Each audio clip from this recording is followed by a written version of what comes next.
With the management, company, organisation, किसी company वगैरह के बारे में जब हम बात करते हैं, किसी ऑर्गेनाइजेशन के बारे में बात करते हैं, मैनेजमेंट के बारे में बात करते हैं, तब मेरे पास में क्या वर्ड आ जाता है? अथॉरिटी। अथॉरिटी कहाँ पर है? अथॉरिटी आपको मिलती है जब आप किसी पोजीशन पर आप बैठे हुए होते हैं, that is with regard to a particular chair. जैसे आपने हिंदी में हिंदी में बहुत ज्यादा सुना होगा ये वाली बात कि हाँ हम तो कुर्सी को सलाम करते हैं। अब कुर्सी पर जो भी बैठा हुआ हो, ठीक है, that means there is a power और authority attach to a particular chair. CEO, जैसे कंपनी का सीईओ है, ठीक है, सीईओ सपोज आज एक्स इंसान है, X is the name of a person जो कि आज आपकी कंपनी का सीईओ है, तो हाँ जिस जहां पर भी वो मिलेगा तो यू वुड पे सम रिस्पेक्ट टू हिम, ठीक है, कि हाँ क्योंकि ये मेरी कंपनी का सीईओ है। The day he would go from that particular seat, वो सीईओ नहीं है वो, जैसे आईसीआईसीआई के पास में चंदा कोचर थी, ठीक है, चंदा कोचर जब तक थी तब तक उसके ऑर्गेनाइजेशन में जितने भी एम्प्लॉयर एम्प्लॉयज जो थे उसको बहुत हाई रिस्पेक्ट करते थे। The day she has left from there, she is no one, क्योंकि क्योंकि अब उसके पास में अथॉरिटी नहीं है, वो अब जिस सीट पे थी अब वो नहीं है उसके पास में seat. Now she won't be able to exercise her control और रहने देगी, तो लोगों के लिए वो उस पोजीशन से हट गई है। तो देयर इज नो, मतलब until unless you have a personal respect for that person, अब आप उसको कुछ कंसीडर नहीं करेंगे, है ना, यही होता है ना। जब आप किसी पर्टिकुलर सीट पर बैठते हैं तभी आपको एक पर्टिकुलर पावर, वो एक रिस्पेक्ट मिलती है, और जब आप उस सीट से हट जाते हैं तो आपको वो रिस्पेक्ट नहीं मिलती है। That means what it is, it is the power or the authority attached to a particular chair या attached to a particular position। Chair का मतलब होता है पोजीशन।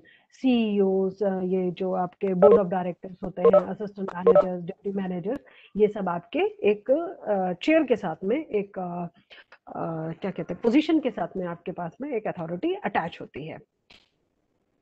तो मैम फ्रॉम अथॉरिटी द को हम पोजीशन। पोजीशन के तौर पे देख सकते हैं, कि मतलब पोजीशन कह सकते हैं।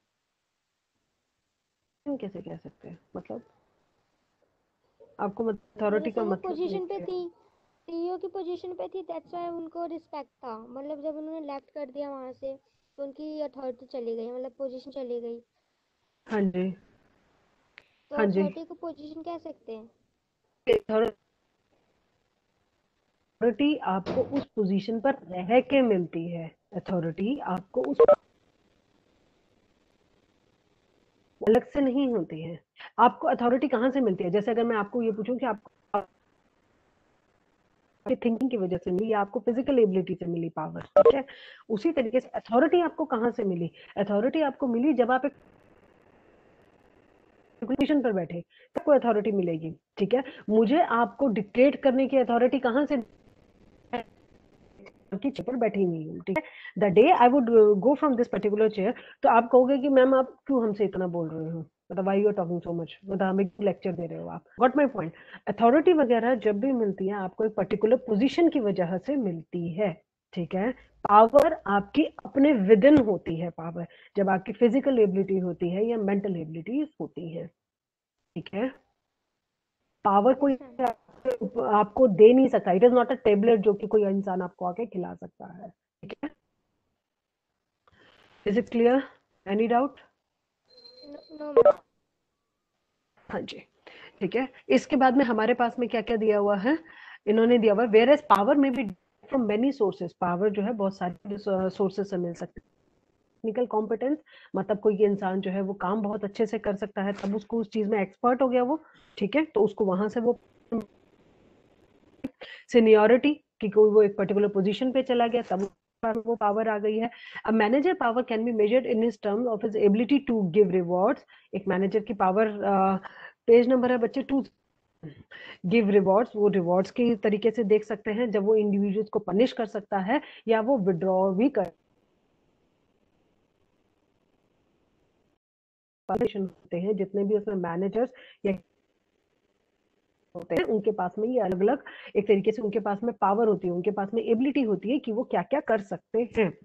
129, what is 129 Asif?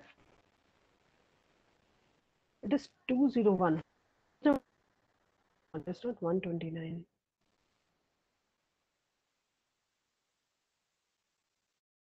अथॉरिटी का वन लाइन डेफिनेशन और पावर का वन लाइन डेफिनेशन जरूर होता है। Yes, can anybody read it out?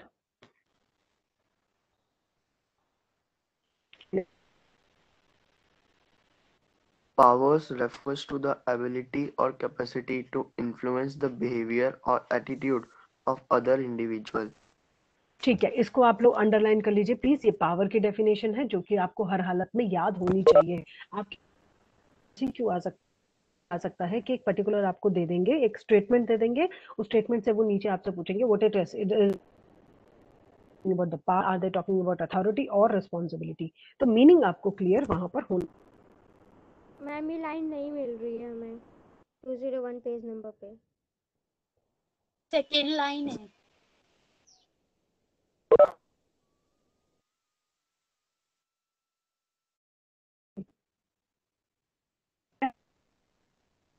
Ma'am voice break हो रहा ब्रेक मैम, वॉइस ब्रेक हो रही है।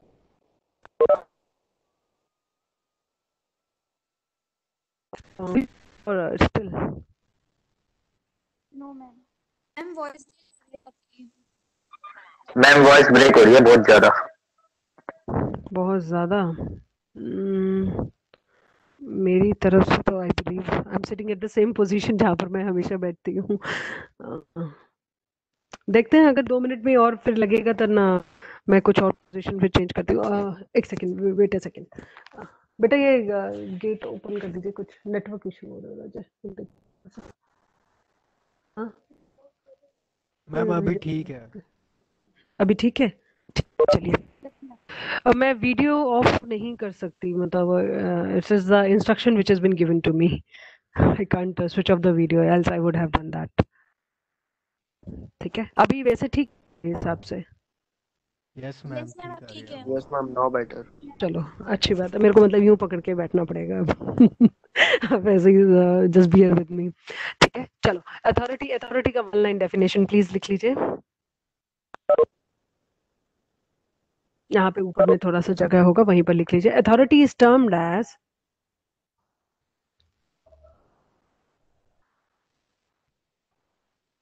The right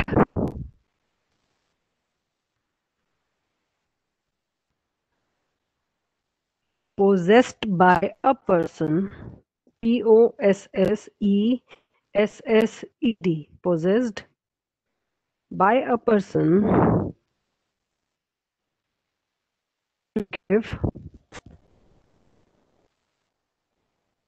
to give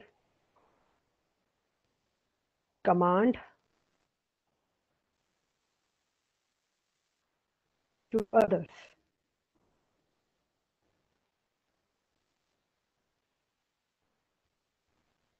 To give command to others. जैसे हम कभी किसी इंसान से पूछते हैं, कोई हमें बहुत ज्यादा डायरेक्शन दे रहा हो, तो हम एक बार उससे पूछ लेते हैं ना कि भैया आप मुझे ये इतनी सारी बातें क्यों बोल रहे हैं, हु आर यू करके हम पूछ लेते हैं ना, हु आर यू, तुम हमें इतनी डायरेक्शंस क्यों दे रहे हो। अगर वो आपके मैनेजमेंट लेवल पर होगा, अगर वो मैनेजमेंट वाले ऑर्गेनाइजेशन लेवल पर होगा, वो इमीडिएटली आपको क्या बताएगा, वो अपनी आपको डेजिग्नेशन बता देगा कि देखो I am giving you the instruction because I am chief head of this particular department या प्रोडक्शन हेड का डिपार्टमेंट हूँ। तो immediately as and when he will tell you his position, आप उसकी पोजीशन से हिसाब से उसको जज करके अब आप उसकी बात सुनेंगे। अगर वो आपके लेवल का होगा या आपसे सीनियोरिटी में कम होगा, तो आप कहेंगे कि नो आई डोंट बॉदर। क्योंकि उसे पर्टिकुलर सीट के साथ में उसके पास में अथॉरिटी नहीं है कि वो कुछ आपको डायरेक्ट कर सके। अथॉरिटी कब मिलती है? अथॉरिटी मिलती है जब आप एक पर्टिकुलर पोजीशन पर होते हैं। पोजीशन मतलब जब आपकी कोई रैंक होती है। एक ऑर्गेनाइजेशन में हर जगह में हर किसी को एक रैंक दिया जाता है, एक पोजीशन दिया जाता है, एक डेजिग्नेशन दिया जाता है।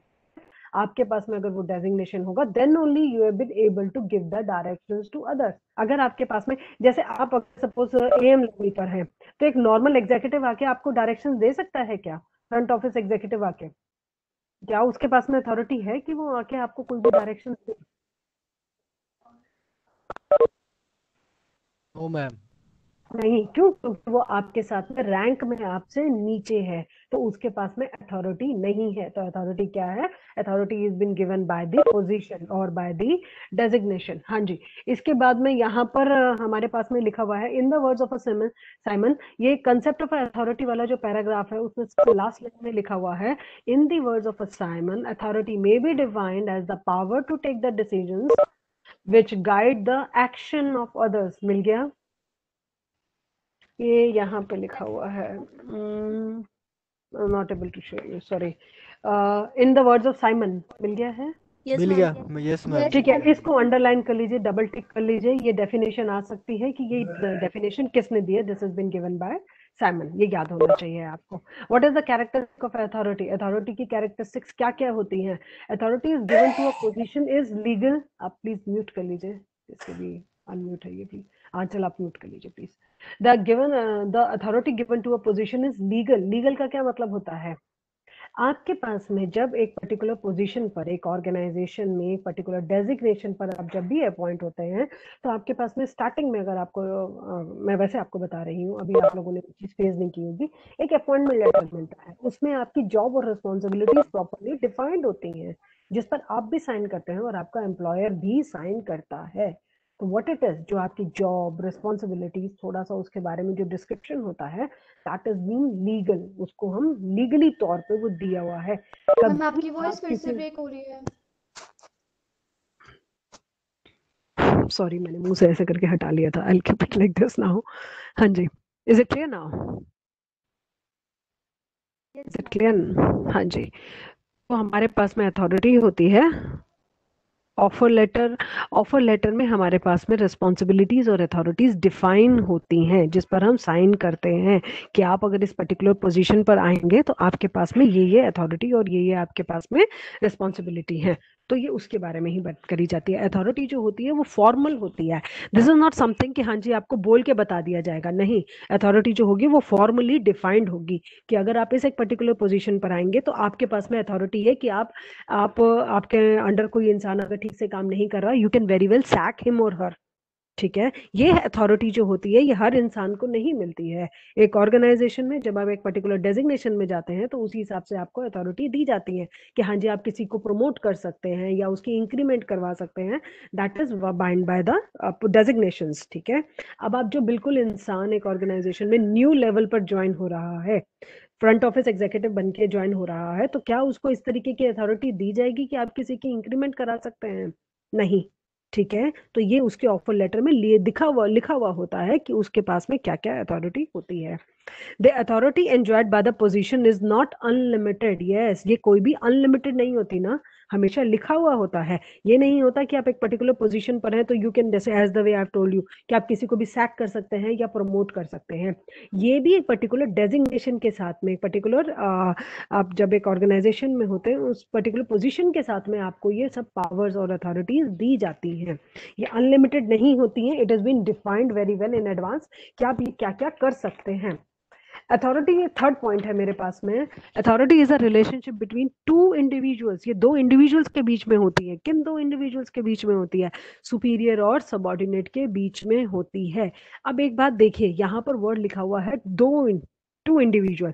अब जब भी हम एक ऑर्गेनाइजेशन में होते हैं, एक पर्टिकुलर लेवल पर होते हैं, तो जरूरी नहीं है कि मेरे पास में सिर्फ एक ही सबऑर्डिनेट हो. मेरे पास में एक से ज्यादा सबऑर्डिनेट भी हो सकते हैं. तो यहाँ पर ये जो वर्ड लिखा हुआ है to individual, this doesn't always mean कि सिर्फ दो ही लोगों के बीच में ये रिलेशनशिप होगा. ठीक है, आप अगर सीनियर हैं तो हो सकता है कि आपके पास में 4 या 5 सबऑर्डिनेट हो, तो आपका और उन सब का. ठीक है, तो उन सब के बदले यहाँ पर इन्होंने वर्ड यूज किया है one. Is my point clear? वो वन नहीं हो सकता. I am saying that on the basis of the span of control management, जो कि हम अभी पढ़ेंगे, वो आपके जो सबऑर्डिनेट्स हैं वो ज्यादा हो सकते हैं. आपके जो अंडर काम करते हैं वो लोग ज्यादा हो सकते हैं. नेक्स्ट वर्ड है authority is used to achieve organisational goals. हमें ऑर्गेनाइजेशन के गोल्स जो होते हैं वो प्री डिफाइंड होते हैं, जिसको अचीव करने के लिए हमें अथॉरिटी यूज करनी होती है. अब अथॉरिटी को यूज करने का क्यों हमें ये करना होता है? क्योंकि देखिए, जो बहुत टॉप लेवल मैनेजमेंट है उसके पास में भी बहुत सारा काम है करने के लिए. हमारे पास में ऑर्गेनाइजेशन को 3 लेवल्स में डिवाइड किया जाता है generally. One is the top level management, the other one is the middle level, third is a lower level. Top management का क्या काम होता है? Yes, can anyone tell me top management का क्या काम होता है? गाइडलाइंस इशू करना, मेजर गोल्स वगैरह सेट करना. Yes, ma'am. स्ट्रेटजी, ठीक है, Ma'am, पॉलिसी मेकिंग. यस. ठीक है, बहुत बड़े बड़े डिसीजंस लेने। अब उन डिसीजंस को इम्प्लीमेंट कौन करता है? Middle and lower. लोअर वाले के पास में क्या काम होता है? बिल्कुल उसे बिल्कुल लोअर लेवल पे, बिल्कुल स्टार्टिंग लेवल से उसको इम्प्लीमेंट करते हैं। मिडिल लेवल क्या होता है? Middle level is basically for the supervision, कि ये जो लोअर लेवल वाले काम कर रहे हैं क्या वो ठीक से कर रहे हैं जो कि मुझे टॉप लेवल वाले ने कहा है। So middle level is basically a link between top and the lower level. आपने देखा होगा ना, एक ऑर्गेनाइजेशन में जो मिडिल लेवल पर भी मैनेजमेंट में होते हैं वो कम लोग होते हैं, लोअर लेवल पे हमेशा बहुत ज्यादा लोग होते हैं काम करने के लिए। ठीक है, क्यों? क्योंकि हम मिडिल लेवल पर ये मानते हैं कि उसका मेन काम क्या है? अपना काम करना तो उसके पास में है ही है, प्लस उसे बेसिकली सुपरवाइज करना है, उसे मैनेज करना है all the activities which have been done by the lower level. ठीक है, तो अथॉरिटी जो दी जाती है एक ऑर्गेनाइजेशन में, जब दी जाती है, it is basically to achieve the organisational goals. हमने ये पहले भी पढ़ा था कि ऑर्गेनाइजेशन में जितने भी डिपार्टमेंट हैं, they all should work with having only one point in their mind, कि हमें ऑर्गेनाइजेशन गोल अचीव करना है। एक डिपार्टमेंट का अलग अलग गोल हो सकता है, लेकिन but all of them are equally directed towards only one thing, and that is the organisational goals. यही पढ़ा था ना हमने इससे लास्ट चैप्टर में, जब प्लानिंग ma'am. Yes, ma'am. पढ़ा था। हाँ जी, action and a behaviour of his subordinate. ये क्या लाइन है? कुछ इनकम्प्लीट है ये। Fifth point, actions and the behavior of his subordinate if it provides the basis for getting the things done. Yes, आपके पास में अथॉरिटी होगी तो भी तो आप अपने दूसरे से काम करवा सकते हैं। अगर आपके पास में अथॉरिटी नहीं होगी तो आप दूसरे से काम नहीं करा सकते। What of course the other person would ask, who are you? Why are you giving me the instruction? So you could say कि हाँ जी मेरे पास में ये designation है, ये मुझे अथॉरिटी मिली हुई है, that is why I am saying all these things to you. Sixth point है, authority gives the right of a decision making because a manager can give orders. Authority जब मिलती है तो ही इज द पर्सन जो कि orders दे सकता है। Authority is itself is an objective thing, but its existence is only subjective. Its exercise depends upon the personality factors of the manager who can use it and on the subordinate with whom it is to be exercise. Authority जो होती है वो हमारे manager के ऊपर भी depend करती है। कभी कभी आपने बहुत सारे लोग ऐसे होंगे जिनको हम कुछ बोल रहा होता है तो हम बोलते हैं यार ऐसे ही बोल रहा है, छोड़ो इसको, कि नहीं सुनना। कुछ एक लोग जो होते हैं वो सिर्फ 2 या 3 सेंटेंसेस बोलते हैं लेकिन उनका बैठ के सारे सुनते हैं। ठीक है, तो वो क्या है? इस तरीके के लोग ऑर्गेनाइजेशन में भी होते हैं। तो अथॉरिटी जो होती है दैट वो किस हिसाब से एक्सरसाइज करता है एक मैनेजर, उसके ऊपर में डिपेंड करता है, प्लस उसके साथ में कि सबऑर्डिनेट जो है उसका और उसके सबऑर्डिनेट्स का क्या रिलेशनशिप है। ठीक है, एक अथॉरिटी को प्रॉपर एक्सरसाइज करने के लिए तो उसको वो भी कराना होगा ना कि उसका और उसके सबऑर्डिनेट्स के बीच में रिलेशनशिप अच्छा होना चाहिए, तभी वो जो उसके पास में अथॉरिटी दी हुई है उसको एक्सरसाइज कर सकेगा ना। ठीक है, नेक्स्ट है मेरे पास में concept of a power. Concept of a power ये हमने अभी पहले भी डिस्कस करा था। पावर का मीनिंग क्या है?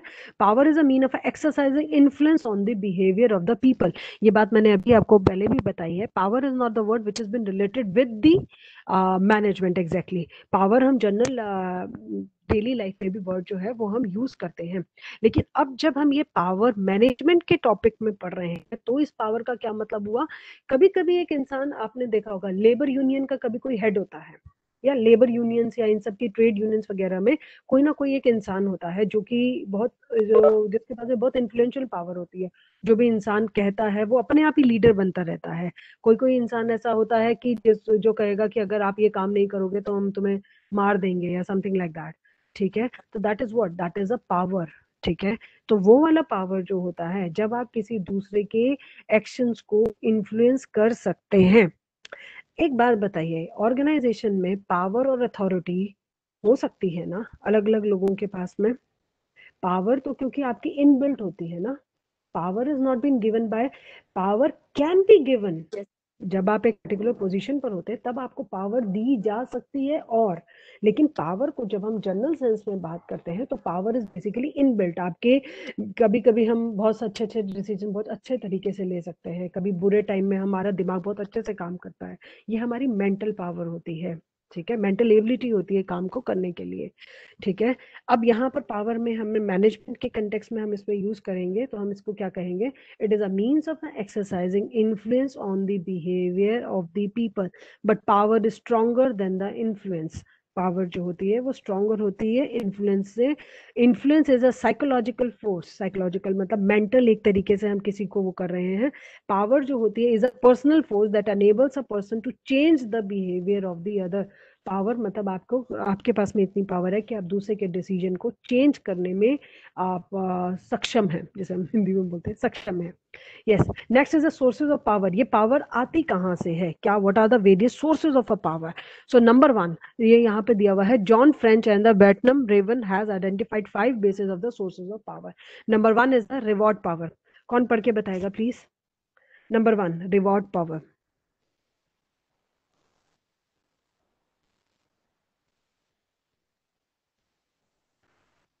The ability to grant or withhold reward is a key source of power. What Rewards is may be withhold rewards? Withhold rewards का क्या मतलब होता है? जब हम विदहोल्ड मतलब उसको रोक लेना, कि किसी को रिवॉर्ड देने की और किसी को रिवॉर्ड ना मिले उसको भी रोक देना। ठीक है, जैसे आपने कहा कि आप इसको ये रिवॉर्ड दे रहे हैं 10,000, उसने काम अच्छा किया है तो आप उसे 10,000 रुपीज रिवॉर्ड दे रहे हैं। मैंने आपको ये कह दिया कि हम उसे रिवॉर्ड नहीं देंगे, विद होल्ड कर देना, रोक देना। ठीक है, ग्रांट करना और ग्रांट नहीं करना, ये दोनों चीजों की पावर। ठीक है, ठीक है। Yes, ma'am. हाँ या ना में जवाब सर दे दिया करिए प्लीज। लिख लीजिए प्लीज, इस यहाँ पर विद होल्ड का क्या मतलब है, जो मैंने अभी आपको बताया, प्लीज लिख लीजिए। ग्रांट करना और विदहोल्ड मतलब रोक देना, दोनों का जो पावर होता है दैट इज अ की सोर्स ऑफ अ पावर। हाँ जी, आगे। इट कैन बी फाइनेंशियल, पैसे से रिलेटेड हो सकता है। सोशल मतलब कि आप उसको डेजिग्नेशन वगैरह दे रहे हैं। कभी कभी हम उनको इंक्रीमेंट नहीं देते लेकिन हम उन्हें डेजिग्नेशन, इंक्रीमेंट नहीं देते लेकिन हम उनको प्रमोट कर देते हैं, सोशल। साइकोलॉजिकल, मेंटल तौर पे क्या होता है, 10 लोग खड़े हुए हैं तो उसके सामने उनकी उसकी क्लैपिंग करवा दी कि wow he has done very good, moral boost हो जाता है ना उससे एक इंसान का। ठीक है, कि हमारे देखो 10 लोगों के सामने हमसे कहा कि wow we are doing it very good. ठीक है, तो ये क्या चीज है आपके पास में? Reward power. Those who refuse to carry out his orders are called the denied rewards. A person may be in a position to offer reward by the virtue of being a manager, leader and relatively wealthy person. एक जो इंसान जो होता है, जो एक particular position पर होता है, वो रिवॉर्ड को ऑफर कर सकता है by virtue of being a manager, क्योंकि वो मैनेजर है, लीडर है, या एक वो रिलेटिवली वेल्दी पर्सन है। अभी थोड़े टाइम पहले एक वीडियो वायरल हुआ था, एक लेडी ने, मतलब साउथ का था वो, एक लेडी ने, एक he was a blind man, एक बस में चढ़ते हुए उस बस को स्पेशल भाग के उसने जाके रोका था, because by blind man was there, उसको उसने स्पेशल उस बस में चढ़ाया था, बस को आगे जाके रोक के उसने करा था। तो वो किसी वहां पर साउथ की किसी ज्वेलरी की कंपनी में वो काम करती थी। तो दैट पर्टिकुलर सीईओ, उस कंपनी का जो सीईओ, उसने वो वीडियो देखा and he has gifted her flat, एक उसने उसको फ्लैट दे दिया है। ये क्या है? ये एक है, ये जो थर्ड पर्सन है ना, रिलेटिवली वेल्दी पर्सन के कंटेक्स्ट में आ जाता है, या एक उसका वो मैनेजर है, उस वजह से। रिवॉर्ड करने की पावर आपको कहाँ कहाँ से मिलती है? एक रिवॉर्ड करने की पावर आपको मिलती है जब आप मैनेजर हो, एक लीडर हो, या आप एक रिलेटिवली का क्या मतलब है? इन कंपैरिजन आप उससे अमीर हैं, वो वाला आप वेल्दी पर्सन है। कोर्सिव का क्या मतलब होता है? The second word is coercive. Coercive का क्या मतलब होता है? कोर्जन का मतलब पता है? धमकाना, डराना, धमकाना। जबरदस्ती हाँ, डराने धमकाने के वर्ड उसमें कंटेक्स्ट में जनरली यूज होता है coercive. It is the ability to punish others, जब हमारे पास में एबिलिटी है, जब हम दूसरे को पनिश कर सकते हैं for not carrying out the orders, जब हम ऑर्डर्स को carry out, just hold a second, just hold a second.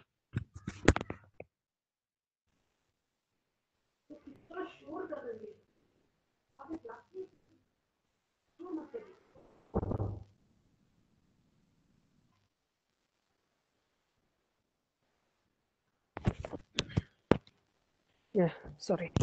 Yes, coercive power होती है। मिल गया ये आपको? सेकंड पॉइंट के बारे में बात कर रही हूँ मैं, सोर्सेज ऑफ पावर में।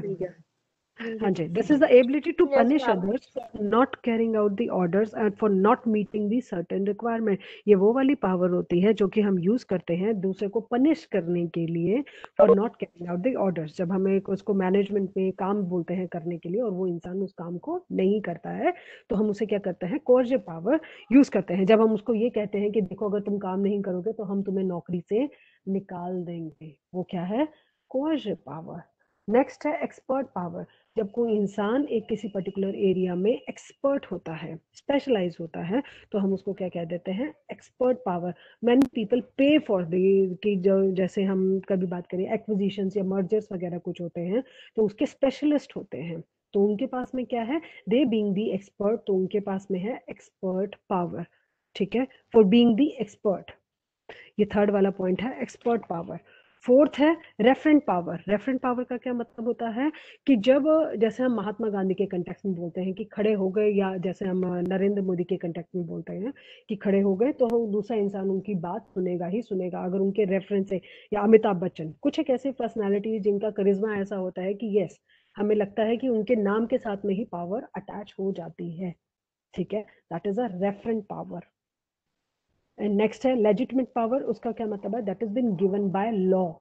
लेजिटिमेट मतलब यहाँ पर गिवन बाय लॉ, जैसे कि जो कि एक पावर है सुप्रीम कोर्ट ऑफ इंडिया के पास में। Is my point clear? That is given by law. लिख लीजिए। Yes, ma'am. क्या एक ऑर्गेनाइजेशन में जो एक बिल्कुल हेड होता है, एक कंपनी का सीईओ होता है, क्या उसके पास में जो पावर होती है वो लेजिटिमेट होती है?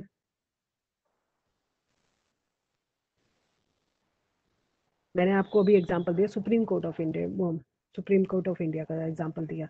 अब मैं आपसे ये पूछ लूं कि एक ऑर्गेनाइजेशन में जो टॉप पर होता है, क्या उसकी पावर लेजिटिमेट होती है? होती है, क्योंकि उसको उसकी सीट के साथ में, उसको उसके डेजिग्नेशन के साथ में वो वाली पावर अटैच मिली हुई है। जी, ठीक है। तो this is not only necessary कि आपको जैसे मैंने सुप्रीम कोर्ट ऑफ इंडिया का लॉ मतलब कि सिर्फ लॉ से रिलेटेड नहीं, लॉ मतलब है कि आपके पास में जिस पोजीशन पर आप हैं उसके साथ में, जैसे आप ऑफर लेटर में आपको एक पर्टिकुलर पावर दे दी जाती है, तो वो वाली चीज जो होती है वो that is a legitimate power. ठीक है, फॉर्मल पोजीशन के साथ में जो एक पावर अटैच होती है। जैसे हम कहें कि हाँ जी, एक मेरा Arvind Kejriwal he is a chief minister, तो उस सीट के साथ में उसको जो पावर मिली हुई है that is a legitimate power. Next है डेलीगेशन ऑफ अथॉरिटी। बहुत सारे स्टूडेंट्स ने ये पहले भी पढ़ा हुआ होगा। डेलीगेशन का मतलब क्या होता है? Yes, can anyone tell me? Ma'am जब एक सुपीरियर अपनी अथॉरिटी देता है, अथॉरिटी पूरी दे देता है? मैम जब सुपीरियर अपनी स्पेसिफिक एक्टिविटीज करने के लिए अथॉरिटी को वो दे देता है, डेलीगेट कर देता है authority में। थोड़ी देर के लिए देता है, डिफाइन करके देता है क्या वो, कि इतने दिन के लिए मैं आपको दे रहा हूँ ये काम, अथॉरिटी? यस, वो प्रॉपरली डिफाइंड होती है। डेलीगेशन का एक मतलब होता है, एक डेलीगेशन एक वर्ड जो होता है उसका मतलब क्या होता है, किसी दूसरे इंसान को दे देना। चीज किसकी है, देना तो तब होगा ना जब वो चीज आपकी होगी, तभी आप दे सकते हैं ना, ऐसे तो नहीं दे सकते किसी को। तो डेलीगेशन का क्या मतलब हुआ, जब आप अपनी चीज किसी दूसरे को दे रहे हैं तो हम उसको कहते हैं डेलीगेट करना। रिस्पॉन्सिबल कौन होगा उस चीज के लिए, मैंने किसी और को दे दिया है। Suppose I have a silver coin with me, ठीक है, मुझे वो किसी ने रिस्पॉन्सिबिलिटी दी संभाल के रखने के लिए, मैंने उसे उठा के किसी और इंसान को दे दिया। अब आप इसे संभालेंगे, और अगर वो बाई एनी चांस वो सिल्वर कॉइन गुम हो जाता है, who is responsible? I am responsible. लेकिन जब मैंने वो सिल्वर कॉइन दूसरे इंसान को दिया, तो क्या वो सिल्वर कॉइन उसका हो गया? नहीं, उसका नहीं हुआ। That still belongs to me, and वो मेरे पॉइंट ऑफ व्यू से मुझे जिसने दिया था वो अभी भी उसी इंसान का ही है। डेलीगेट करने से कोई वो वाली चीज उस इंसान की नहीं हो जाती, that still belongs to the person जिसने उस इंसान को दिया है। इस बात का ध्यान रखेगा, वो अभी भी उसी इंसान की है। Just to perform a certain activity, या एक काम करने के लिए हम दूसरे को वो सिर्फ पावर या authority, I would use a word, वो अथॉरिटी हम दे देते हैं। जैसे ही वो काम खत्म होगा हम उससे वो वाली चीज वापस ले लेंगे। जैसे मैं अगर आपको एग्जांपल दूं, जैसे ऑर्गेनाइजेशन में बहुत सारे मेन काम होते हैं, या जब आप कोई सेल या परचेज करते हैं, किसी प्रॉपर्टी को सेल या परचेज करते हैं, तो किसी को हम अथॉरिटी दे देते हैं, ठीक है, कि हाँ जी मेरे बिहाफ पे आप ये सेल या परचेज कर लीजिए। और जैसे ही वो ट्रांजेक्शन कंप्लीट होती है, वो मैं लेटर ऑफ अथॉरिटी वापस ले लेते हैं या नहीं ले लेते हम उससे वो लेटर ऑफ अथॉरिटी वापस ले लेते हैं। क्या हुआ, हमने जब काम करने के लिए एक उसको अथॉरिटी डेलीगेट करी, मतलब उसको दे दी, जैसे ही काम कंप्लीट हुआ हमने उससे वो वापस ले ली, ठीक है। अब ऑर्गेनाइजेशन में लेना देना बार बार तो हो नहीं सकता। किसी टॉप लेवल मैनेजमेंट ने मुझे कुछ काम दिया, उसका काम करने की अथॉरिटी दी। अब सारा काम तो मैं नहीं कर सकती, because I have so much of work to do. और मेरे पास अगर मेरे पास में सबॉर्डिनेट्स हैं, तो क्या मैं अपना काम आगे डेलीगेट कर सकती हूँ? Yes, I can do it with all the authority and the power vested upon me by being at a particular position. मैं एक पर्टिकुलर पोजीशन पर हूँ, एक पर्टिकुलर डेजिग्नेशन पर हूँ, इस वजह से मेरी पोजीशन के साथ में कुछ एक अथॉरिटी अटैच है। उसकी वजह से मैं उस अथॉरिटी को किसी और को डेलीगेट कर सकती हूँ। Is the point clear? Yes, is the ma'am. Point clear? Ma'am हाँ जी। अब एक बात बताइए, मैंने किसी को अथॉरिटी दी कि आप ये काम करिए, और अगर उस इंसान ने वो काम गलत कर लिया, अगर उस इंसान ने वो काम गलत कर लिया, will I B held responsible for that, depending upon the situation? No, ma'am. देखिए मैंने वर्ड यूज कर लिया immediately, depending upon the situation. अब मैंने अगर उसे प्रॉपरली रिटर्न उसमें दिया हुआ है कि हाँ जी आपने ये काम है, ये काम आपने करना है, और उसके लिए यू वुड बी रिस्पॉन्सिबल। कभी कभी कुछ एक उसमें लिखा जाता है that you would be responsible, लेकिन सुपीरियर और सबॉर्डिनेट के रिलेशनशिप में क्या होता है, सबॉर्डिनेट के सारे काम के लिए सुपीरियर को रिस्पॉन्सिबल ठहराया जाता है। जैसे आपने न्यूज में भी सुना होगा कि हाँ जी इस डिपार्टमेंट में कुछ प्रॉब्लम हो गई, या यहाँ पर ये वाले मिनिस्टर्स वगैरह में कुछ प्रॉब्लम हो गई है, तो हम हमेशा उसका जो हेड होता है उसको हम कहते हैं कि तुम रेजिग्नेशन दो। जैसे यूपी वगैरह में होता है कि यूपी में अगर कुछ एक केसेस वगैरह बढ़ जाते हैं, तो इमीडिएटली ऑपोजिशन पार्टीज क्या बोलने लग जाती हैं, योगी को बोलते हैं कि आप रेजिग्नेशन दो। क्यों?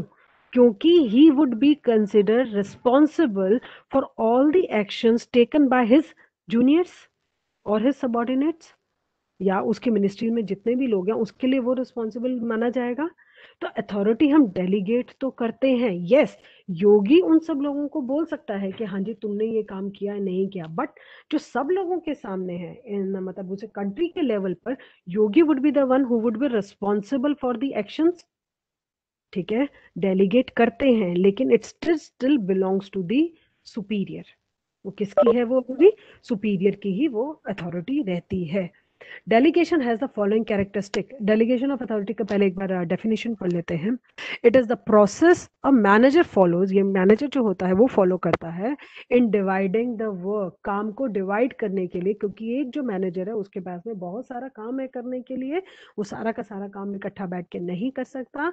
He has a good set of subordinates, एक मैनेजर को सबॉर्डिनेट मिलते हैं ना, तो उनको वो अपना काम डेलीगेट कर देता है, so that he perform that work only which he can perform, ताकि वो सिर्फ वो काम कर सके विच जो कि स्पेशल वो स्पेशलिस्ट है वो कर सकता है effectively, so that he can and he can get the others to help with what remains। अब वो उनको डायरेक्शंस दे देगा, काम करने किसकी जिम्मेवारी है, अब जिसको काम दिया है अब वो उसकी जिम्मेवारी है काम करना। Delegation has the following characteristic. Yes, number 1 कौन पढ़ेगा, फटाफट पढ़ते रहिए प्लीज। आरव जैन, आरजव जैन, आरजव है या Yes, ma'am. हाँ जी Yes, बोलिए ma'am. बोलिए। Delegation takes place when a superior grants some discretion to a subordinate. The subordinate must act within the limits prescribed by the superior. He is not free to use authority arbitrarily, but has to use it subject to the policies and rules of the organization. Very good, क्या मतलब हुआ इसका?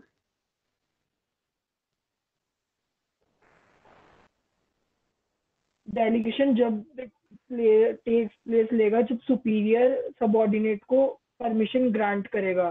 The subordinate must act, मतलब जो subordinate को act करना है, और जो लिमिट्स है, जो काम करेगा वो सुपीरियर की लिमिट्स के अंदर होगा, मतलब सुपीरियर को उतना ही वो करेगा ये। और वो मतलब वो अपनी मर्जी से कुछ भी नहीं कर सकता, जो सुपीरियर बोलेगा उसको वही करना पड़ेगा सबऑर्डिनेट को। वो फ्री आर्बिट्रेरी का नहीं है क्या कि वो मतलब कुछ होता भी है? करे। हाँ, आर्बिट्रेरी का मतलब है कि वो अपनी मर्जी से ऐसे नहीं है कि हाँ जी आज मेरा ये मन कर रहा तो मैं ये कर लेता हूँ, वो मन कर रहा तो वो कर लेता हूँ, वो वाली चीज नहीं होगी। जिस तरीके से उसको डिफाइन करा हुआ है चीजों को, सिर्फ और सिर्फ वो उसी तरीके से ही कर सकता है। ठीक है, number second answer. Manager cannot delegate the entire authority to his subordinates because if he delegates all his authorities, he Vineet आप passes. एक मिनट प्लीज म्यूट कर सकते हैं प्लीज? Thank you. हाँ जी, May I repeat, ma'am? नहीं नहीं नहीं, I have read it. हाँ बोलिए, आगे बोलिए। Because if he delegates all his authority, he passes his position to subordinates. मतलब कि मैनेजर जो है वो अपनी सारी अथॉरिटी जो है वो अपने सबऑर्डिनेट्स को नहीं दे सकता, बिकॉज अगर वो अपनी सारी अथॉरिटी दे देगा तो दैट मीन्स कि उसकी अब पोजीशन उसके ही पास कुछ नहीं रहेगा, सबऑर्डिनेट को पास हो गई। वो उसके पास में पास हो जाएंगे। वेरी गुड, समझ में आ गया कि वो पूरी की पूरी अथॉरिटी जो है वो अपने नेक्स्ट लेवल पर नहीं दे सकता, क्योंकि वो भी तो एक पोजीशन पर है, he has to perform some task, तो उसको सब कुछ एक अथॉरिटी जो है वो अपने पास में रखनी ही रखनी है।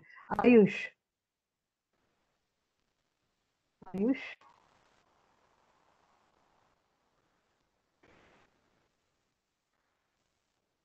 गुनगुन जान,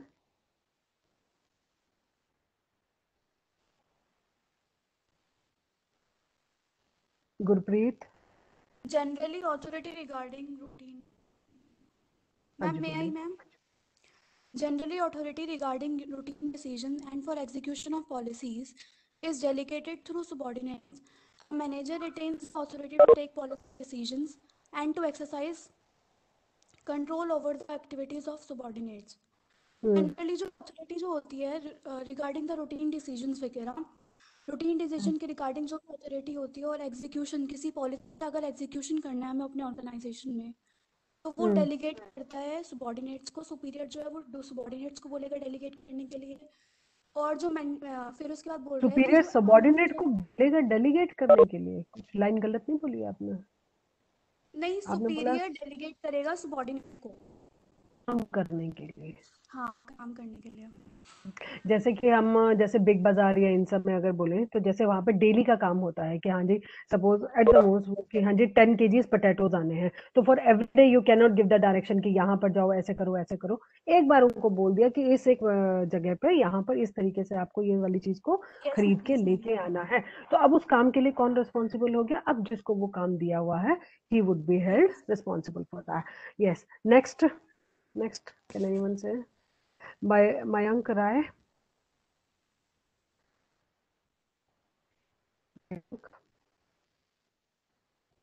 मानसी, The extent of हाँ जी authority बोलिए। which is delegated depends upon several factors: the ability, philosophy of manager, the confidence of superior in his subordinates. Ma'am authority जो डेलीगेट होती है वो कई सारे फैक्टर्स पे डिपेंड होती है कि जो जो सुपीरियर है उसको कितना भरोसा है अपने सबऑर्डिनेट्स पे और उनकी वेरी उनकी गुड। एबिलिटी कितनी है। उसके उस मैनेजमेंट में वो काम करने का एक हर एक पोजीशन के साथ में हम एक अपना ट्रस्ट भी रखते हैं साथ में, हमारे ये मैनेजर है, हमें अगर ये कुछ बताएगा तो वो ठीक ही बताएगा। ऑर्गेनाइजेशंस के बीच में कभी कभी ये भी लूप होल होता है कि हमें ऐसा लगता है, आप जब फाइनली जब आप मार्केट में जाएंगे तो आपको पता चलेगा कि आपके कभी कभी सुपीरियर ही आपको गलत बता रहे होते हैं, because sometimes they don't want कि आप उनसे अच्छा काम करें, they are very much afraid of. जो कभी कभी आपके जो पास में सबॉर्डिनेट्स आते हैं वो आपसे अच्छा काम करते हैं, it is very much possible. तो अगर एक सुपीरियर को ये लगेगा कि हाँ जी इसका सबॉर्डिनेट, मेरा सबॉर्डिनेट तो मेरे से अच्छा काम कर रहा है, तो मेरे सुपीरियर्स को तो ये बात पता चल जाएगी, तो मेरा पत्ता साफ हो जाएगा। ऐसा ही होता है ऑर्गेनाइजेशन में। तो इस केस में क्या होता है कि वो जो मैनेजर होता है वो अपने सबॉर्डिनेट को उतना चांस देता ही नहीं है ताकि वो फ्लरिश कर सके, ठीक है। लेकिन अगर दोनों के बीच में अच्छा रिलेशन है, जब सबॉर्डिनेट को भी ये पता है कि मेरा सुपीरियर मुझे काम करने के प्रॉपर स्कोप देगा, मुझे प्रॉपरली अथॉरिटी देगा, तो वो भी फिर अच्छे से ही काम करता है। आपको म्यूचुअल ट्रस्ट वाला पॉइंट जो होता है वो जरूर होना चाहिए, उनमें कॉन्फिडेंस जो होता है वो जरूर होना चाहिए। नेक्स्ट नेक्स्ट कोई बताएगा? Kanika.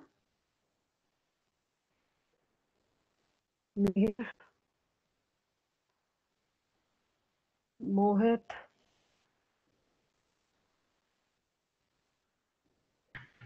Delegation may be specific. Delegation does not imply reduction in the authority of a manager. A superior retains authority even after delegation. Delegation does not mean the manager loses control and power. He can reduce, enhance, or take back of the delegated authority. क्या मतलब हुआ इसका? इसका मतलब ये है कि अगर कोई मैनेजर अथॉरिटी, तो इसका मतलब ये नहीं कि उसकी अथॉरिटी में उसकी खुद की रिडक्शन अथॉरिटी कम आएगा। होगी। अभी भी उसके पास में पावर है, उसके पास में पूरी की पूरी अथॉरिटी है। इसका मतलब ये नहीं है कि उसने अपना कंट्रोल जो है वो लूज कर दिया है। नेक्स्ट पॉइंट आप ही बोल दीजिए।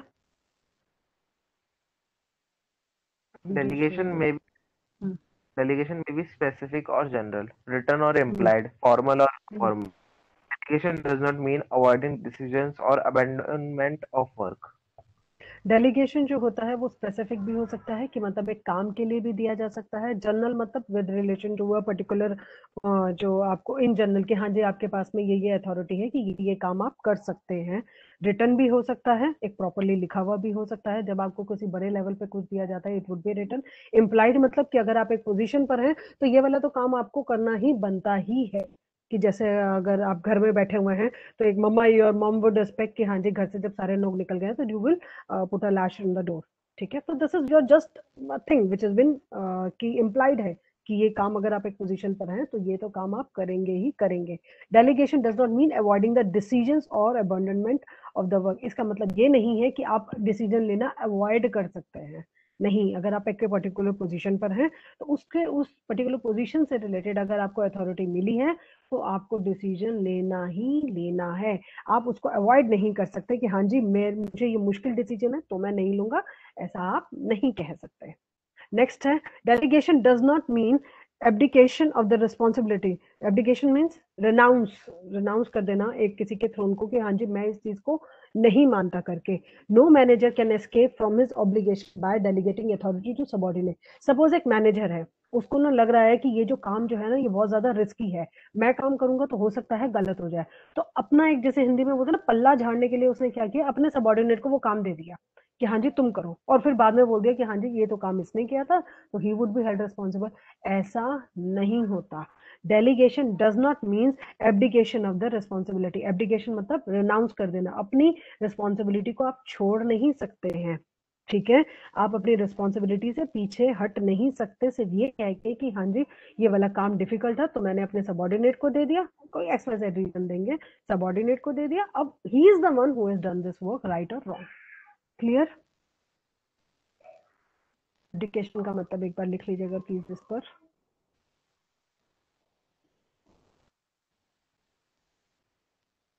Hello, done ma'am.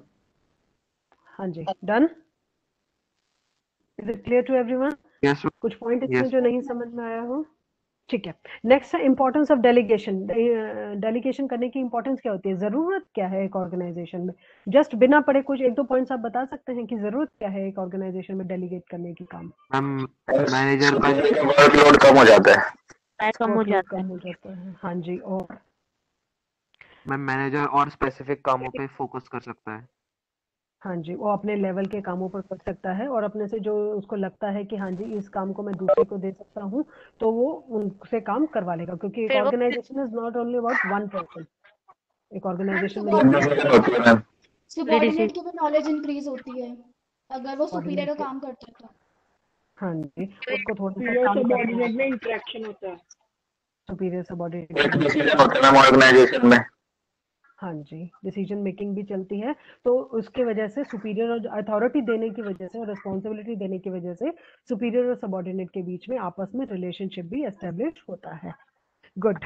Job satisfaction motivation सब हो जाता है। हाँ जी, जॉब सेटिस्फेक्शन भी होता है, उससे मोटिवेशन भी मिलता है, क्योंकि अगर हाँ जी मोरल उसका बूस्ट होता है, क्योंकि अगर वो काम अच्छे से करेगा तो अगर उसे अथॉरिटी भी मिली हुई है तो उसके पास में ये चांसेस रहेंगे कि कल को हो सकता है कि मुझे इंक्रीमेंट्स मिले, मुझे रिवॉर्ड्स मिले, वो वाली चीज भी इसमें होती है। तो इंपॉर्टेंस ऑफ डेलीगेशन में नंबर 1 पॉइंट है, it enables the managers to distribute their workload. So the keyword here is distribute their workload. वो अपने वर्कलोड को डिस्ट्रीब्यूट करता है. नंबर 1 पॉइंट मिल गया आप लोगों को? मिल गया आप लोगों को? Yes, मैं जहाँ पे ma'am. बात कर रही हूँ, हाँ जी, इस पे अंडरलाइन कर लीजिए please, distribute their workload.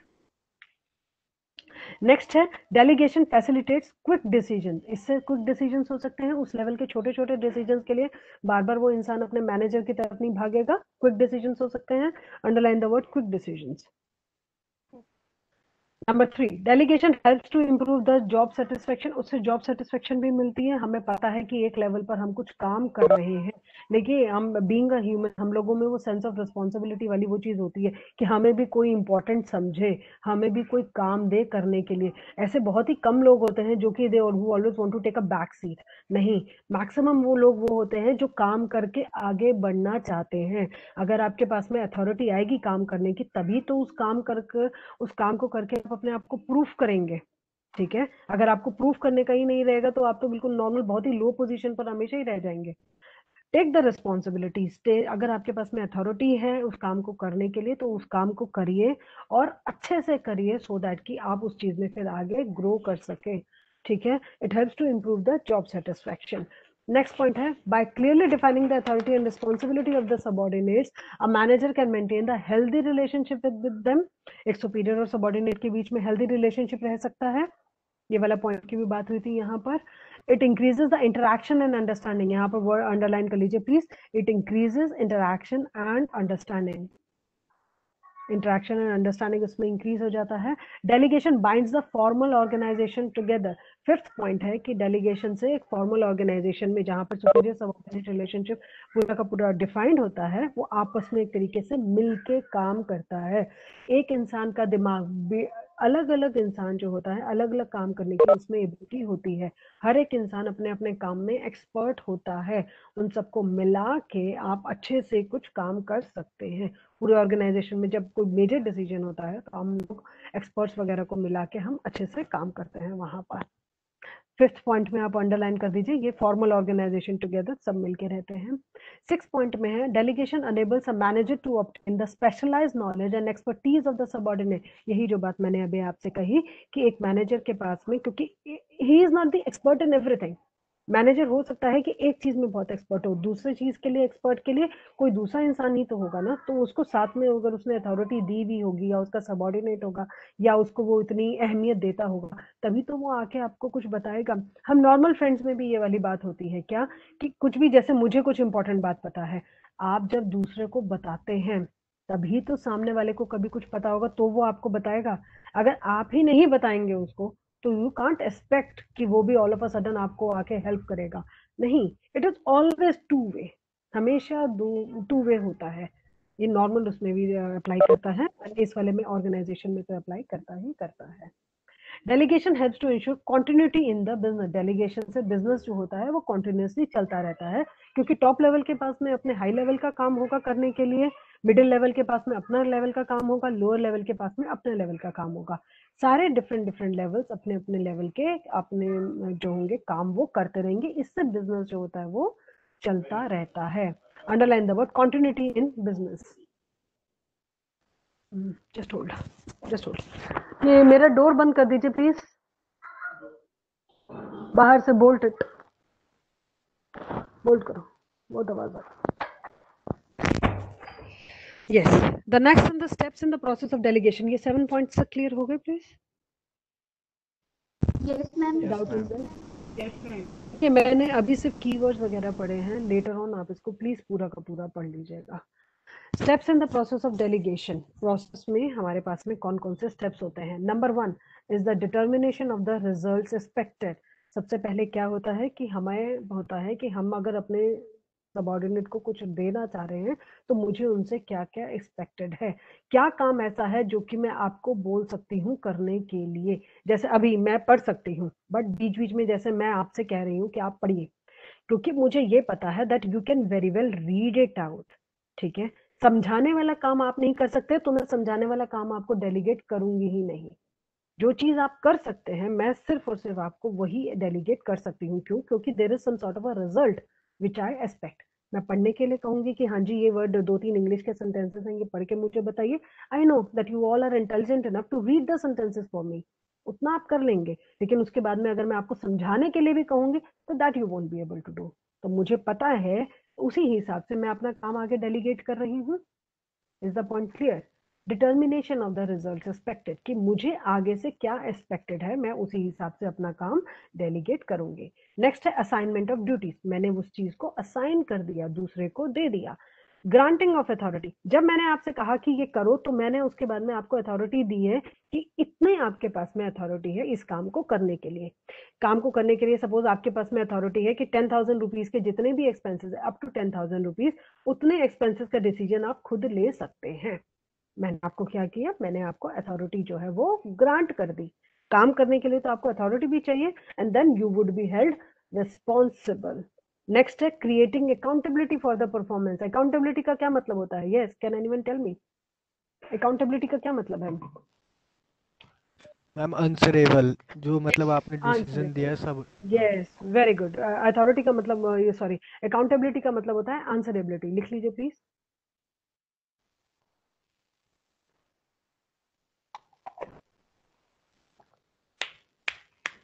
Authority का मतलब होता है, सॉरी अथॉरिटी बोल रही हूँ बार बार, अकाउंटेबिलिटी। अकाउंटेबिलिटी का मतलब होता है आंसरेबिलिटी। जब हम किसी को अपना काम डेलीगेट करते हैं तो but of course we can go and ask कि तुमने ये काम ठीक से किया क्यों नहीं है, then he can tell you the reason कि हाँ जी ये रीजन था, इस वजह से मैंने काम ठीक से नहीं किया। He would be held responsible for and he is also answerable to me, क्योंकि मैंने ही तो उसको काम अथॉरिटी को डेलीगेट किया था। तो अब वो किसको आंसरेबल है? किसी और को जाके तो बताएगा नहीं ना, वो किसको जाके बताएगा? वो मुझे ही जाके बताएगा कि हाँ जी ये काम हुआ, ठीक से हुआ, नहीं हुआ तो क्या रीजन है। That means he will be held responsible, वो मुझे आंसरेबल है, he is accountable to me for the proper performance of that particular task which has been assigned to him. ठीक है, इसमें आपको क्या करना है, इसमें ये जो 1 2 3 4 नंबर है इसके स्टेप्स आपको पता होने चाहिए कि नंबर 1 पे क्या आता है, नंबर 2 पे क्या आता है, 3 पे और 4 पे क्या आता है। Yours is the MCQ now. ठीक है, तो यही एक बेसिक क्वेश्चन है, इसमें पूरा अब आपको सब्जेक्टिव तो नहीं है कि लिखना पड़ेगा, तो स्टेप्स आपको याद होने चाहिए। ठीक है, नेक्स्ट है डिफिकल्टीज इन डेलीगेशन। डेलीगेशन में कौन कौन सी, हाँ जी अब ठीक है यस मैम। जी, डिफिकल्टीज इन डेलीगेशन। डेलीगेशन में मेरे पास में 2 पार्टीज इन्वॉल्व है। Let me use the word parties rather instead of using the word individual. 2 parties involve है, कौन कौन सी हैं 2 parties? Superior and subordinates. Superior and Yeah, one is a subordinate. superior, the other one is a subordinate. एक जो authority दे रहा है और जो दूसरा ले रहा है। ठीक है, एक जो डेलीगेट कर रहा है और दूसरा जो डेलीगेशन ले रहा है, यहाँ पे काम करने के लिए हाँ कर रहा है। जो काम दे रहा है, लेट अस कॉल इट, हम जैसे सुपीरियर है उसको अब हम कहते हैं डेलीगेटर। काम देने वाले की तरफ से और लेने वाले की तरफ से, दोनों तरफ से हमें कुछ ना कुछ प्रॉब्लम्स हो सकती हैं। So let us read out कि कौन कौन सी डिफिकल्टीज होती हैं जो कि डेलीगेशन में होती हैं। On the part of a delegator, delegator यहाँ पर जो आपने सुपीरियर और सबऑर्डिनेट वर्ड बोला था उसी में यहाँ पे डेलीगेटर पे आप एरो करके लिख लीजिए सुपीरियर। ठीक है, अब जिसके पास में, अगर किसी के पास में अथॉरिटी होगी तभी तो वो आगे दे सकता है। अगर मेरे पास ही अथॉरिटी नहीं है तो मैं क्या आगे दे सकती हूँ क्या अथॉरिटी? नहीं दे सकती ना। तो पहले हाँ जी, तो मेरे पास में जो है वो वहां पर हम उसके पार्ट के बारे में बात कर रहे हैं। Yes, managers are often reluctant to delegate the adequate authority due to the following. Reluctant मतलब कि नहीं मेरा मन नहीं है देने का, कुछ rigid है वो। To delegate the adequate authority, कभी कभी मैनेजर जो होता है वो अपनी अथॉरिटी जो होता है वो देना नहीं चाहता। क्या रीजन हो सकता है कि वो देना नहीं चाहता? बुक में से पढ़ के भी बता सकते हैं या जस्ट जो भी पॉइंट माइंड में आ रहा है सिंपल वो भी बता दीजिए मुझे। ऐसा क्या मैम पॉइंट हो सकते हैं?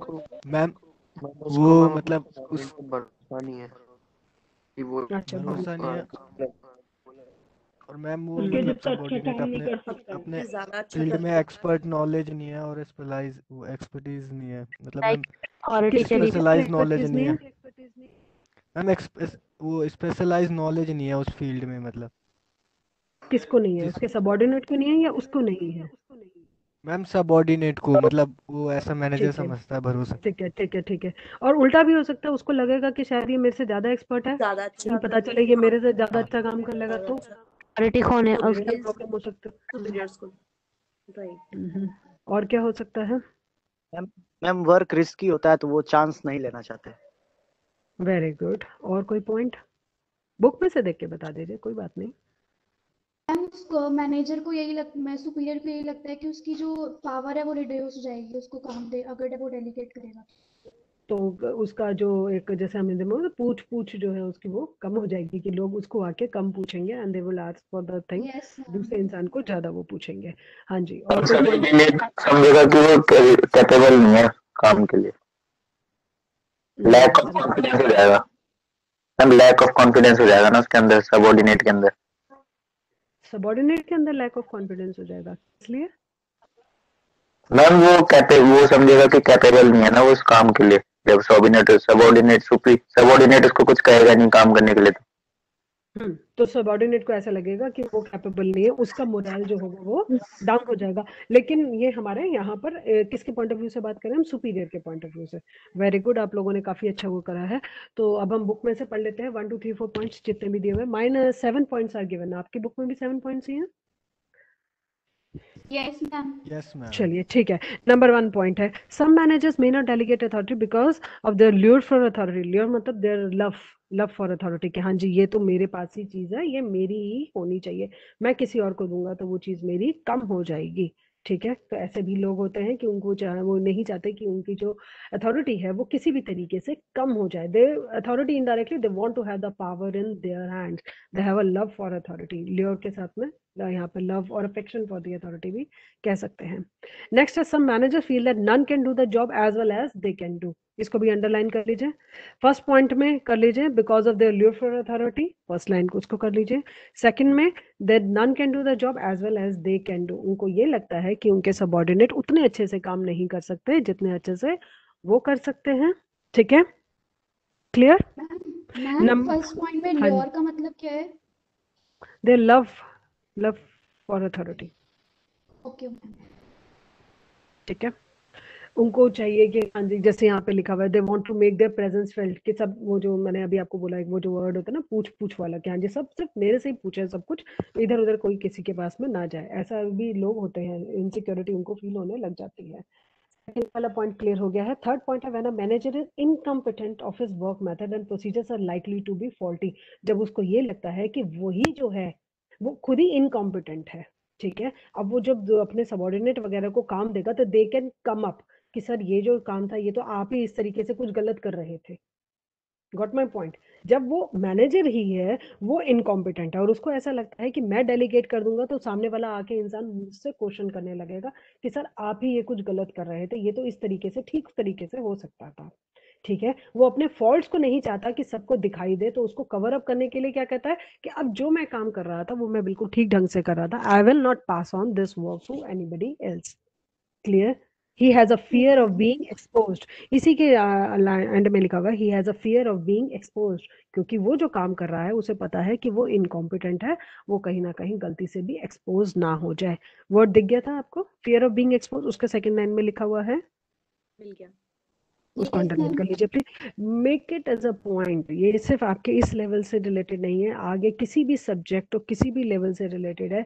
कीवर्ड्स को हमेशा अपने ध्यान में रखिए। You all are intelligent enough to frame the sentences of your own, लेकिन अगर कीवर्ड ही नहीं होगा तो आपका सेंटेंस और आंसर सब कुछ गलत होता रहेगा। सिर्फ ये इस पॉइंट है, ये एमसीक्यू वाला जो है ये सिर्फ इसी बार हो रहा है, आगे तो I hope that the situation gets better. तो ये आपको इस तरीके का प्रॉपर आपका जो पेपर होगा वो प्रॉपर सब्जेक्टिव होगा। एक लिखने का जो तरीका होता है, एक जो कीवर्ड्स होते हैं, always make it as a point कि कीवर्ड्स को आप अंडरलाइन करिए और कीवर्ड्स को आप याद रखिएगा। ठीक है, किसी और सब्जेक्ट में भी हर जगह में यही होता है। सारे टीचर्स क्या चाहते हैं कि क्योंकि हमारे पास में बहुत सारे पेपर्स होते हैं देखने के लिए, तो कीवर्ड अगर किसी ने लिखा हुआ है और अंडरलाइन करके लिखा हुआ है तो हमें पता चल जाता है कि एक स्टूडेंट को कितना आता है या नहीं आता। ठीक है, that is for your own good. Fourth point, few managers are inclined to accept the risk of a wrong decision which a subordinate might take. Therefore, they do not delegate the authority and take all the decisions themselves. उनको ऐसा लगता है कि जो उनका जो है नहीं sorry, manager are inclined to accept the risk of the wrong decision with the subordinate might take. वो कहते हैं कि सबऑर्डिनेट का जो कोई भी रॉन्ग डिसीजन होगा उसके लिए वो पहले खुद ही कोई वो रिस्पॉन्सिबल कर लेते हैं कि ठीक है हमें ही रिस्पॉन्सिबल रहना है, तो इससे अच्छा है कि मैं उसको अथॉरिटी ना दूं, खुद ही इस सारे के सारे काम को अपने आप कर लूं। नेक्स्ट है the manager may not delegate authority because he feels that his subordinates are not capable enough. Underline the word not capable. उसको ये लगता है कि उसका जो सबऑर्डिनेट है वो कैपेबल नहीं है। 6th पॉइंट है a manager is not likely to delegate authority when he cannot issue the suitable directions. Underline the word that he cannot issue the suitable direction. वो बता ही नहीं पा रहा कि किस किस डायरेक्शन में जाके कैसे कैसे काम करना है। कुछ एक जो लोग होते हैं वो हर एक चीज को प्रॉपर एक्सप्लेन कर पाते हैं, कुछ एक लोग जो होते हैं आप समझ जाइए ना ऐसे ऐसे करके वो वर्ड यूज करते हैं। मतलब कम्युनिकेशन का हर कोई, everybody is not the expert in that, तो कम्युनिकेशन गैप आ जाता है वहां पर जब वो पूरा का पूरा डायरेक्शंस नहीं दे पाते। तो कुछ एक सुपीरियर भी ऐसे हो सकते हैं, उनको ऐसा लगता है कि मुझे जो काम दूसरे को समझाना है बेटर है कि मैं खुद ही ये काम कर लूं। ठीक है।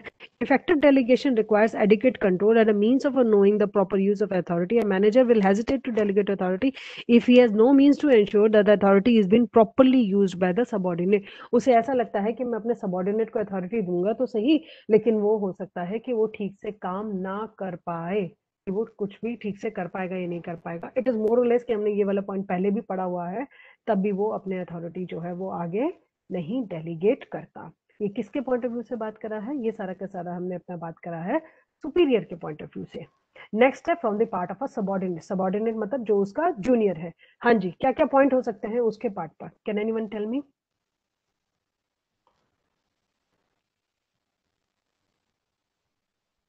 एनीवन? कॉन्फिडेंस ना हो, सबऑर्डिनेट जो है उसको लगे कि नहीं ma'am lack of confidence. Lack of confidence. और पढ़ के बता दीजिए, कोई बात नहीं। Ma'am decision by the boss. नहीं ले पाएगा वो, मुकुंद, मुकुंद क्या बर्डन कह भी रहे हो हैं? जाएगा। मैम डिसीजन इतना आएगा जो सब सुपीरियर ले लेगा जितना बेटर। अच्छा, कोऑर्डिनेट को नहीं है डिसीजन लेने की। कोऑर्डिनेट को अगर लगे कि नहीं, मुझे कुछ शिवानी आपकी आवाज ब्रेक हो गई थी बच्चे, क्या कहा आपने? मैम कोऑर्डिनेट को इतनी नॉलेज नहीं है कि डिसीजन ले सके उस चीज के लिए। अच्छा ठीक है। और सबऑर्डिनेट को अगर लगता है कि मुझे इसका कोई बेनिफिट तो मिलना नहीं है तो मैं क्यों वो करूं क्यों काम। अपने सिर पे काम करूं। ठीक है। वर्किंग फैसिलिटीज और लैक ऑफ रिसोर्सेज होंगे तो मैम इसलिए भी वो सबऑर्डिनेट नहीं लेगा डेलीगेशन। उसको लगेगा मैम कि ऐसा भी हो सकता है सबऑर्डिनेट पार्टिसिपेट ही नहीं करना चाहता हो। वो अपने he is very much in his comfort zone, उसको लगता है कि मैं ज्यादा हाथ पैर मारूंगा तो कहीं कुछ उल्टा ही ना हो जाए, बेटर है कि मैं और काम करता ही नहीं है, जो काम कर रहा हूँ बस यस इसी मैम। में खुश रहूंगा। प्रोटेक्टेड एनवायरनमेंट होता है ना, एवरीबडी, हर किसी इंसान का अलग अलग नेचर होता है। समवन फील लाइक कि हाँ मैं जितना रिस्क लूंगा उतना। म्यूट कर देंगे जरा, मेरी आवाज एको कर रही है इसका। राजीव आप म्यूट कर दीजिए प्लीज। Thank you. कभी कभी ऐसा होता है कि हमारे पास में प्रोटेक्टेड एनवायरनमेंट होता है, मुझे ऐसा लगेगा या उस इंसान को ऐसा लगेगा कि कुछ और मैं काम करने लगूं, पता चले मेरे से गलत हो जाए, फालतू में कुछ और प्रॉब्लम हो जाए। बेटर है कि जितना सा मैं काम कर रहा हूँ बस उतने काम को ही मैं कॉन्टिन्यूसली अच्छा अच्छा करता रहूं। ठीक है, मुझे और काम करने की कोई भी जरूरत नहीं है। ऐसे भी लोग होते हैं। Yes, any other point? Ma'am subordinate को लगता है कि उसके मतलब ओवरबर्डन हो रहा है उसको ड्यूटीज के साथ। हाँ ऐसा भी करते हैं। ओवरबर्डन लगता है।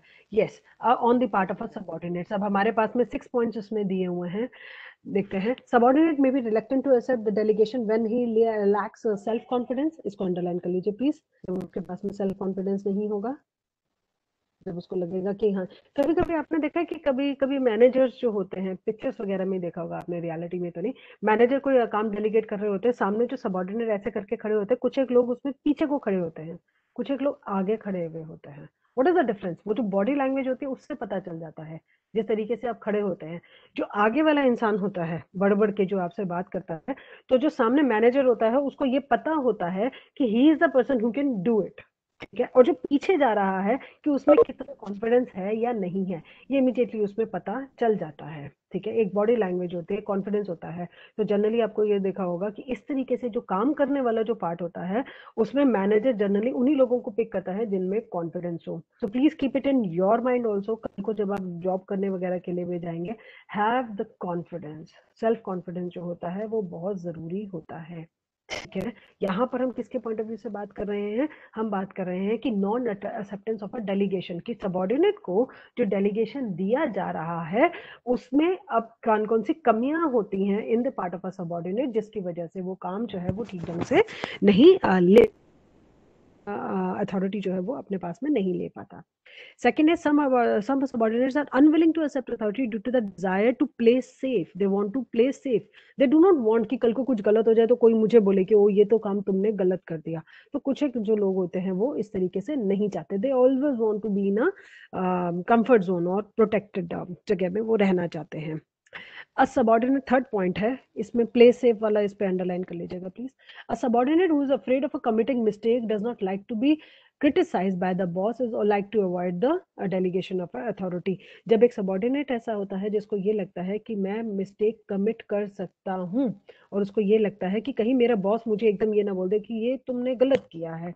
कभी कभी सबॉर्डिनेट्स को ये सुनना अच्छा नहीं लगता, सो दे कैन वेरी वेल से कि मुझे तो काम करना ही नहीं है क्योंकि मुझे अपने बॉस से गुस्सा सुनना ही नहीं है। मुझे I am in the good books of my superior, so let me remain in the good books only. मुझे कुछ गलत काम मैं चाहता ही नहीं कि कभी भी गलती से भी मेरे से कुछ गलत काम हो। When the subordinates are already, हाँ जी बोलिए मैम। स्पून फीडिंग का क्या मतलब होता है? स्पून फीडिंग कहाँ पर लिखा हुआ है? सेकंड पॉइंट में लिखा है हमारे, दे हैव अ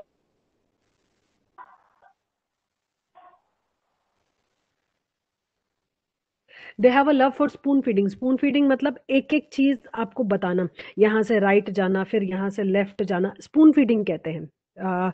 जैसे कि मैं अगर आपको बोलूं कि क्वेश्चन है उसका आंसर लिखेंगे, नंबर 1 पॉइंट पे आप ये लिखेंगे, नंबर 2 पॉइंट पे सेम ये सेंटेंस लिखेंगे, नंबर 3 पे ये लिखेंगे, उसको कहते हैं स्पून फीडिंग। एग्जैक्टली एक एक चीज बताना। ठीक है, और कुछ एक लोग क्या होते हैं कि सिर्फ एक बार बता दिया, सिर्फ उनको मेन बता दो कि ये काम करना है, करना कैसे है वो अब अपने आप देखते हैं।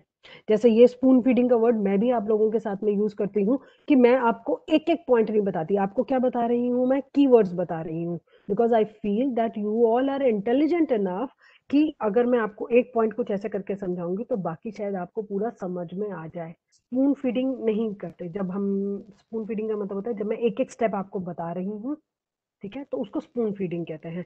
कुछ एक सबऑर्डिनेट्स ये चाहते हैं कि हमें एक एक स्टेप हमारा सुपीरियर बता दे कि ये करना है, फिर सेकंड स्टेप ये होगा, थर्ड स्टेप ये होगा और फोर्थ स्टेप ये होगा। ठीक है, बस उनको एग्जैक्टली कोई बताएगा तब वो काम करेंगे। अगर पूरा का पूरा उनके पास में काम छोड़ दिया जाएगा तो वो कहेंगे कि नहीं भाई इसमें कुछ गलत हम कर सकते हैं, कुछ रॉन्ग कर सकते हैं, तो हम उस काम को नहीं करेंगे। हमें स्टेप बाय स्टेप इंस्ट्रक्शन मिलेगी, then only we will do it. Spoon feeding हम जनरल लेवल में भी, जनरल कन्वर्सेशन में भी वर्ड यूज करते हैं। Is that clear now? Thank you ma'am. Yes ma'am. ऐसे कुछ एक वर्ड्स जो होते हैं ना उसको just keep the pencil handy, साथ में ना अपने वर्ड्स में लिख लिया करिए, हमेशा बेटर रहता है। फोर्थ पॉइंट है when the subordinates are already overburden with the duties. Yes, आप में से किसी ने बताया था ये वाला पॉइंट ऑलरेडी कि जब सबऑर्डिनेट कहता है कि मेरे पास ऑलरेडी बहुत सारा काम है, मुझे और काम अभी नहीं चाहिए। He is not afraid of a work but he feels कि अभी मेरे पास में ऑलरेडी बहुत काम है, वही काम ठीक से हो जाए। This is not a negative thing on his part. तो अंडरलाइन कर लीजिए please, overburden with the duties. Fifth है subordinates are likely to avoid delegation when the adequate information working facilities are not available। कि उनको जब ये पता है सबऑर्डिनेट को कि काम तो दे देंगे ये हमें, लेकिन फुल फ्लेजेड इंफॉर्मेशन भी नहीं देंगे, ना कुछ हमें अलग से फैसिलिटीज वगैरह मिलेगी यहाँ तो अलग से काम करने के लिए, तो हम इस काम को नहीं करेंगे। ये भी होता है। आपको जैसे मैंने कोई काम बोल दिया कि यहाँ से आप यहाँ पे जाके ये काम कर दीजिए, रैम्बो रैम्बो ये देख, खर्च पे अपने में रैम्बो ये चाहिए वो चाहिए। रैम्बो बिल्ली बिल्ली बिल्ली बिल्ली। सॉरी आप, मुझे बिल्कुल समझ में नहीं आ रहा क्या कह रहे हैं। कई चीजें होती है, फोन रिचार्ज और खर्चे ये करना। तेरा तो मम्मी कर दे रही है, मेरे को तो खुद कराना पड़ रहा है। मोहित आप मोहित आप म्यूट कर लीजिए प्लीज। सर क्या बोल थैंक यू। हाँ जी, एडिक्वेट इंफॉर्मेशन, वर्किंग फैसिलिटीज वगैरह जब अवेलेबल नहीं होती हैं तो हमारे जो सबॉर्डिनेट्स होते हैं वो कहते हैं कि मैं अपने पास में एक्स्ट्रा काम क्यों लूं जब मुझे कुछ और इन्फॉर्मेशन वगैरह या कुछ काम के बदले भी मुझे कुछ नहीं मिलेगा। काम के बदले मुझे कुछ नहीं मिलेगा, सॉरी ये नेक्स्ट पॉइंट है, 6 वाला पॉइंट है। Subordinates may not come forward when they feel that they will not gate incentive for that. यहाँ पर अंडरलाइन कर लीजिए, लास्ट में वर्ड दिया हुआ है नो इंसेंटिव। कभी जब उनको ये लगेगा कि काम करने का जो लास्ट में फायदा ही नहीं है कि मुझे एट दी एंड कुछ इंसेंटिव नहीं मिल रहा। क्लियर? Yes ma'am. मैम इसमें इंटरेस्ट मैटर करता है? किसका इंटरेस्ट? मतलब सबॉर्डिनेट का? मैम यस मैम, जैसे कि अगर उसे कोई सुपीरियर काम दे बट उसका वो काम में इंटरेस्ट नहीं है करने का, मतलब नहीं, ऐसा नहीं होता रियल ऑर्गेनाइजेशन में। देखिए वो फर्स्ट वाला पॉइंट अगर मैं आपको कहूँ, जैसे कि मैं बॉस हूँ, मुझे किसी को काम देना है, मेरे सामने 4 लोग आके खड़े हुए हैं, तो एक इंसान वैसे ही पीछे पीछे हुआ जा रहा है कि he is not showing interest at all, तो एक सुपीरियर को भी ये भी तो लगेगा ना कि मेरा जो काम मैं आप उसको दे रहा हूँ तो वो काम ठीक से भी होना चाहिए। बट वो जो इंसान जो पीछे हो रहा है, वो जो उसका सेल्फ कॉन्फिडेंस नहीं है उसमें, या उसको ये लग रहा है, डर है उस काम का, तो ये सब उसको कहाँ जाके रीपे करना पड़ेगा? At the time of a promotion और इंक्रीमेंट। क्योंकि मैनेजर कहीं ना कहीं अपने बैक ऑफ द माइंड ये रखता है ना कि ये इंसान जो है he is not interested in taking work. तो यू बीइंग अ मैनेजर आप भी क्या करोगे? आप सिर्फ उसी इंसान को प्रमोट करने में या इंक्रीमेंट करने में ज्यादा खुश रहोगे ना जो कि इंसान काम कर रहा है, काम करना चाहता है और आगे बढ़ रहा है। तो उसका इंटरेस्ट उसको वहां जाके रीपे करना पड़ेगा जब वो उसका कोई प्रमोशन या इंक्रीमेंट होगा। अगर बॉस होगा, अगर बॉस ने आपको कह दिया कि आपने ये काम करना है, then he need to do that. ठीक है? या अगर वो वॉलंटियर मांग रहे हैं तो वो बात अलग हो जाती है। आप यही पूछ रहे थे या कुछ और बात पूछ रहे थे? यही पूछ रहा था मैम। Okay ma'am. हाँ जी, हाँ जी। नेक्स्ट पॉइंट आता है इफेक्टिव डेलीगेशन। ये 6 ही पॉइंट्स थे आपके बुक में भी? मैम 7 है, 7 है। बता दीजिए। 7 पॉइंट मेरे पास नहीं है, पढ़ के बता दीजिए please. What is the 7 point? No ma'am, 6 ही है on the part of subordinate. Ma'am effective delegation में 7 पॉइंट्स हैं। 7 पॉइंट्स हैं। हाँ जी, इफेक्टिव डेलीगेशन मेरे पास भी 7 पॉइंट है। चलिए इफेक्टिव डेलीगेशन वाला पार्ट करते हैं। अब ये डेलीगेशन जो होता है वो इफेक्टिव कब हो सकता है, कैसे हो सकता है? Yes anyone? जब मैम सुपीरियर ने जो रिजल्ट एक्सेप्टेड किए हो वो रिजल्ट आ जाए रिजल्ट सबऑर्डिनेट से। मैम रिजल्ट जो मैम उसने सोचे हो वो रिजल्ट आ जाए सबऑर्डिनेट। तो डेलीगेशन वो हो जाता है, ठीक हो जाता है। और सुपीरियर ने जो सबऑर्डिनेट को अथॉरिटी डेलीगेट की है वो उसे अच्छे से करें, वो रिस्पॉन्सिबिलिटी पूरी कंप्लीट करें, वो इफेक्टिव डेलीगेशन हो जाएगा। उसे मैम समझ में आना चाहिए।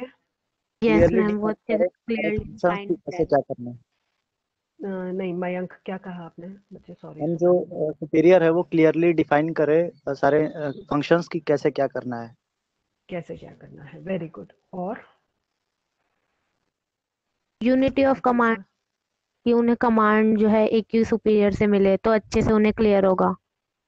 ठीक है, चलिए नहीं इसके पॉइंट्स तो मैं पढ़ के बता दूंगी। मैंने आप लोगों से जनरल पॉइंट ऑफ व्यू मांगा था आप लोगों का, ताकि आपने जितना भी कंसेप्ट अभी तक पढ़ा है उसके पॉइंट ऑफ व्यू से। Let us go by book now. Number 1 point है फंक्शनल डेफिनेशन। फंक्शनल डेफिनेशन का क्या मतलब है? ही शुड क्लियरली डिफाइन कि ये काम करना है और this is the thing which I expect from you. ठीक है? हमेशा सबसे अच्छा रहता है जब हम क्लियरली एक दूसरे के साथ में बात बिल्कुल सुपीरियर सबऑर्डिनेट या किसी भी रिलेशनशिप में बात बिल्कुल क्लियर कट करके रखते हैं। तो उससे हमें एक्सपेक्टेशन भी उसी हिसाब से होती है, उसी हिसाब से ही हम सुपीरियर और सबऑर्डिनेट में उतनी ही हम अथॉरिटी डेलीगेट करेंगे। दूसरे इंसान को भी यही पता है कि इतनी मेरे पास में रिस्पॉन्सिबिलिटी है और मैं इतनी चीज के लिए आंसरेबल रहूंगा। Let me clear these 2 words. Responsibility का क्या मतलब होता है? जब आपके पास में कोई काम आपको दिया जाता है तो उस काम को फिनिश करने का जो आपके सिर पर जिम्मा होता है उसको हम कहते हैं रिस्पॉन्सिबिलिटी। जब आपको कोई काम दिया जाता है and you need to do the work, that particular thing is been called as a responsibility. ठीक है? जब आपको कोई चीज अथॉरिटी दी जाती है, एक काम करने के लिए बोला जाता है, तो वो काम करना अब आपकी जिम्मेवारी है, जिसको हम कहेंगे रिस्पॉन्सिबिलिटी। ठीक है? वो काम हुआ कैसे हुआ, नहीं हुआ तो क्यों नहीं हुआ, इस सारी चीजों के बारे में यू पर्सन मतलब जो भी इंसान वो काम को कर रहा होता है वो उसके लिए आंसरेबल हो जाता है, जिसके लिए मेरे पास में हम लोग दूसरा वर्ड यूज करते हैं, दैट इज अकाउंटेबिलिटी। थोड़ा सा क्लियर हुआ इन 2-3 वर्ड्स का मीनिंग? अभी मेरे हिसाब से फर्दर इसमें ये वर्ड्स एक्सप्लेन करेंगे होंगे, यहाँ पर होगा आगे, रिस्पॉन्सिबिलिटी वगैरह है आगे।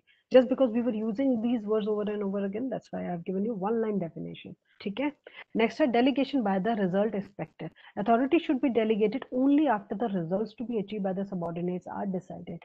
अथॉरिटी हम तब डेलीगेट हमारे लिए करना ज्यादा अच्छा रहता है जब हमें ये पता हो, जैसे कि हमने पहले भी कहा था कि मुझे ये पता हो कि सामने सबऑर्डिनेट से what at the most I can expect.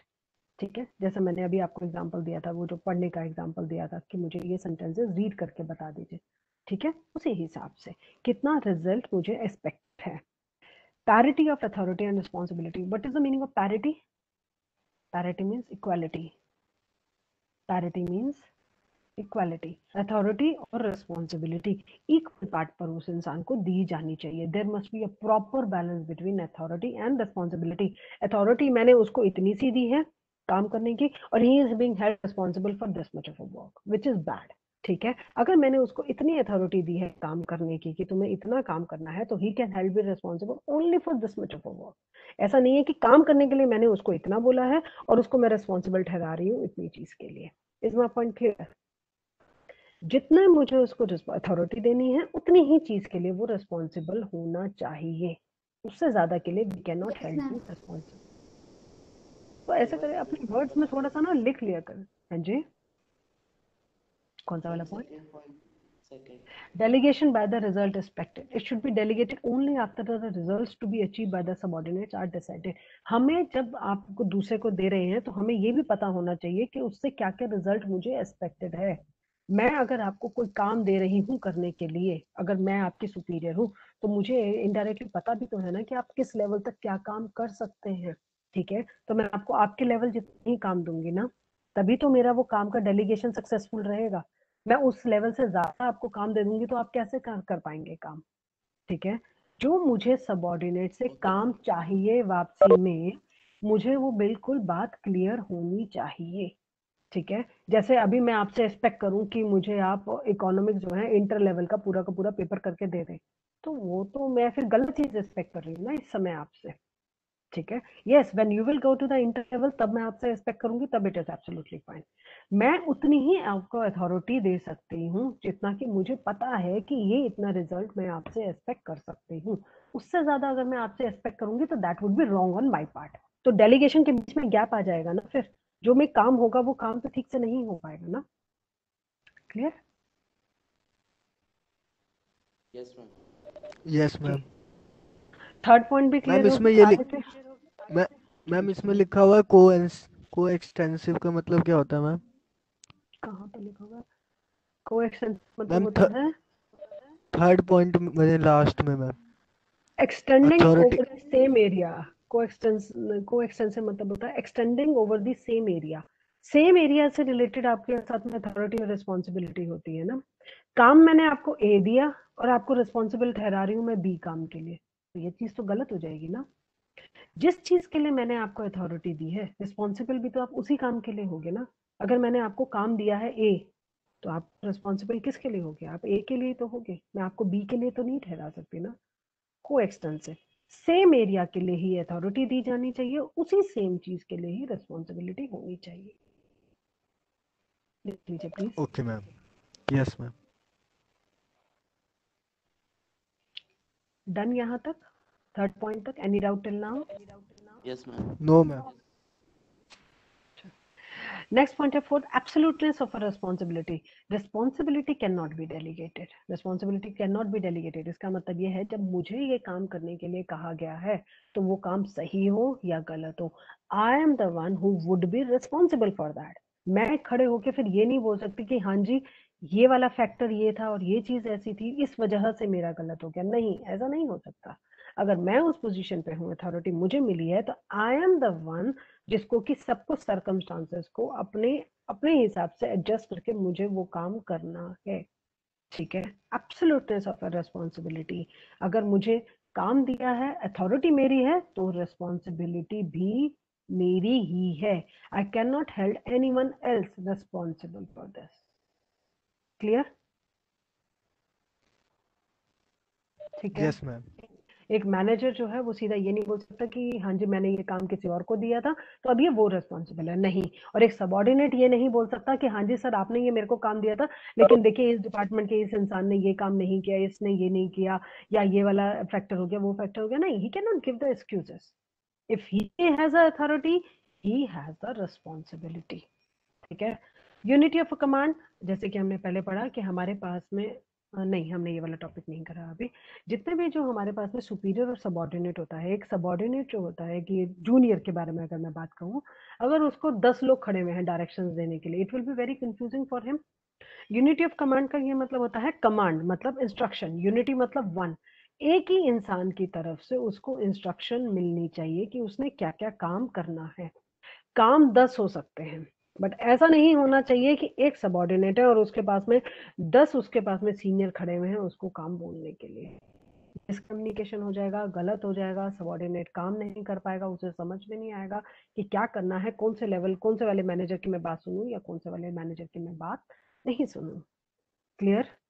You should get जैसे कि इसमें लिखा हुआ होगा, इसमें लिखा हुआ है at one time a subordinate should receive the command and be accountable to only one superior. Accountable का मतलब अब क्लियर है?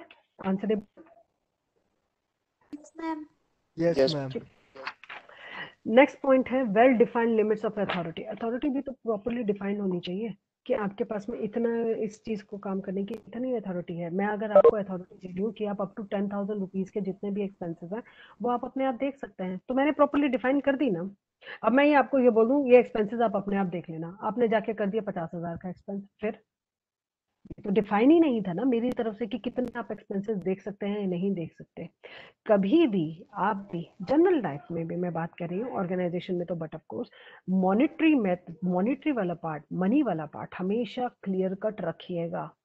एग्जैक्टली पूछ लीजिएगा, एग्जैक्टली बात कर लीजिएगा, हमेशा क्लियर कट रखिएगा सो दैट कि कभी भी कुछ भी प्रॉब्लम ना हो। मनी सच अ थिंग जो कि अच्छी अच्छी चीज को खराब कर सकता है, अच्छे रिलेशंस को बिल्कुल खराब कर सकता है। इट्स ऑलवेज बेटर कि आप मनी वाला पार्ट तो हमेशा क्लियर करके रखे ही रखें।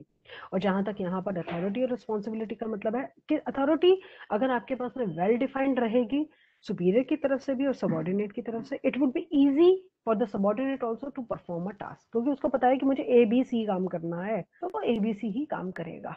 उससे D एक्सपेक्टेड नहीं है तो वो D नहीं करेगा। अगर सुपीरियर ने उसको ये बोल दिया काम कर दो, तो काम कर दो में तो कौन कौन से काम कर दो। ठीक है, is the point clear? Well defined होना चाहिए, तभी दोनों तरफ से ही वो काम ठीक ढंग से होगा। Authority level principle, managers at each level should make all the decision within their jurisdiction. Jurisdiction मतलब within their area, जो भी उनके पास में है उसके हिसाब से वो कर सकते हैं। They should avoid the temptation to refer to their superior's decision when they have authorized to take themselves. Only the matter outside the scope of authority should be referred to the superior. अपने level पर आपको काम दिया है, आपकी वो authority है, तो आप अपने लेवल पर उस काम को करिए क्योंकि आपको उस चीज की अथॉरिटी दी हुई है। वो सब कुछ आपके पास में प्री डिफाइंड होगा। ठीक है। नेक्स्ट है मेरे पास में सेंट्रलाइजेशन एंड डिसेंट्रलाइजेशन अथॉरिटी। ये थोड़े टाइम पहले आपके ग्रुप में ये क्वेश्चन काफी ज्यादा घूम रहा था, डिसेंट्रलाइजेशन और क्या वर्ड था एक क्वेश्चन आया था ना, काफी ज्यादा आप लोग पूछ रहे थे आपस में। मैंने शायद आंसर भी किया था, आप में से किसी स्टूडेंट ने विंडो पर भी भेजा था तो मैंने आंसर किया था। यूनिटी ऑफ कमांड में था, क्या क्वेश्चन था वो? अब वो समझ में आ रहा है मैं कौन से क्वेश्चन के बारे में बात कर रही हूँ? डिसेंट्रलाइजेशन एंड डेलीगेशन था, कुछ था। थिंक मैम चलिए चेन था, चेन वाला हाँ जी, इन वाला था। हाँ जी हाँ जी हाँ जी, चलिए कोई नहीं, अभी हम कर लेते हैं। Centralization and decentralization of authority. Yes, can anyone tell me the meaning of this? क्या हो सकता है सेंट्रलाइजेशन का मतलब और डिसेंट्रलाइजेशन का मतलब? सेंट्रलाइजेशन का मतलब होता है पावर कुछ ही हाथों में है और डिसेंट्रलाइजेशन का मतलब होता है पावर डिवाइडेड है बहुत सारे हैंड्स में। ठीक है, एनी अदर एक्सप्लेनेशन?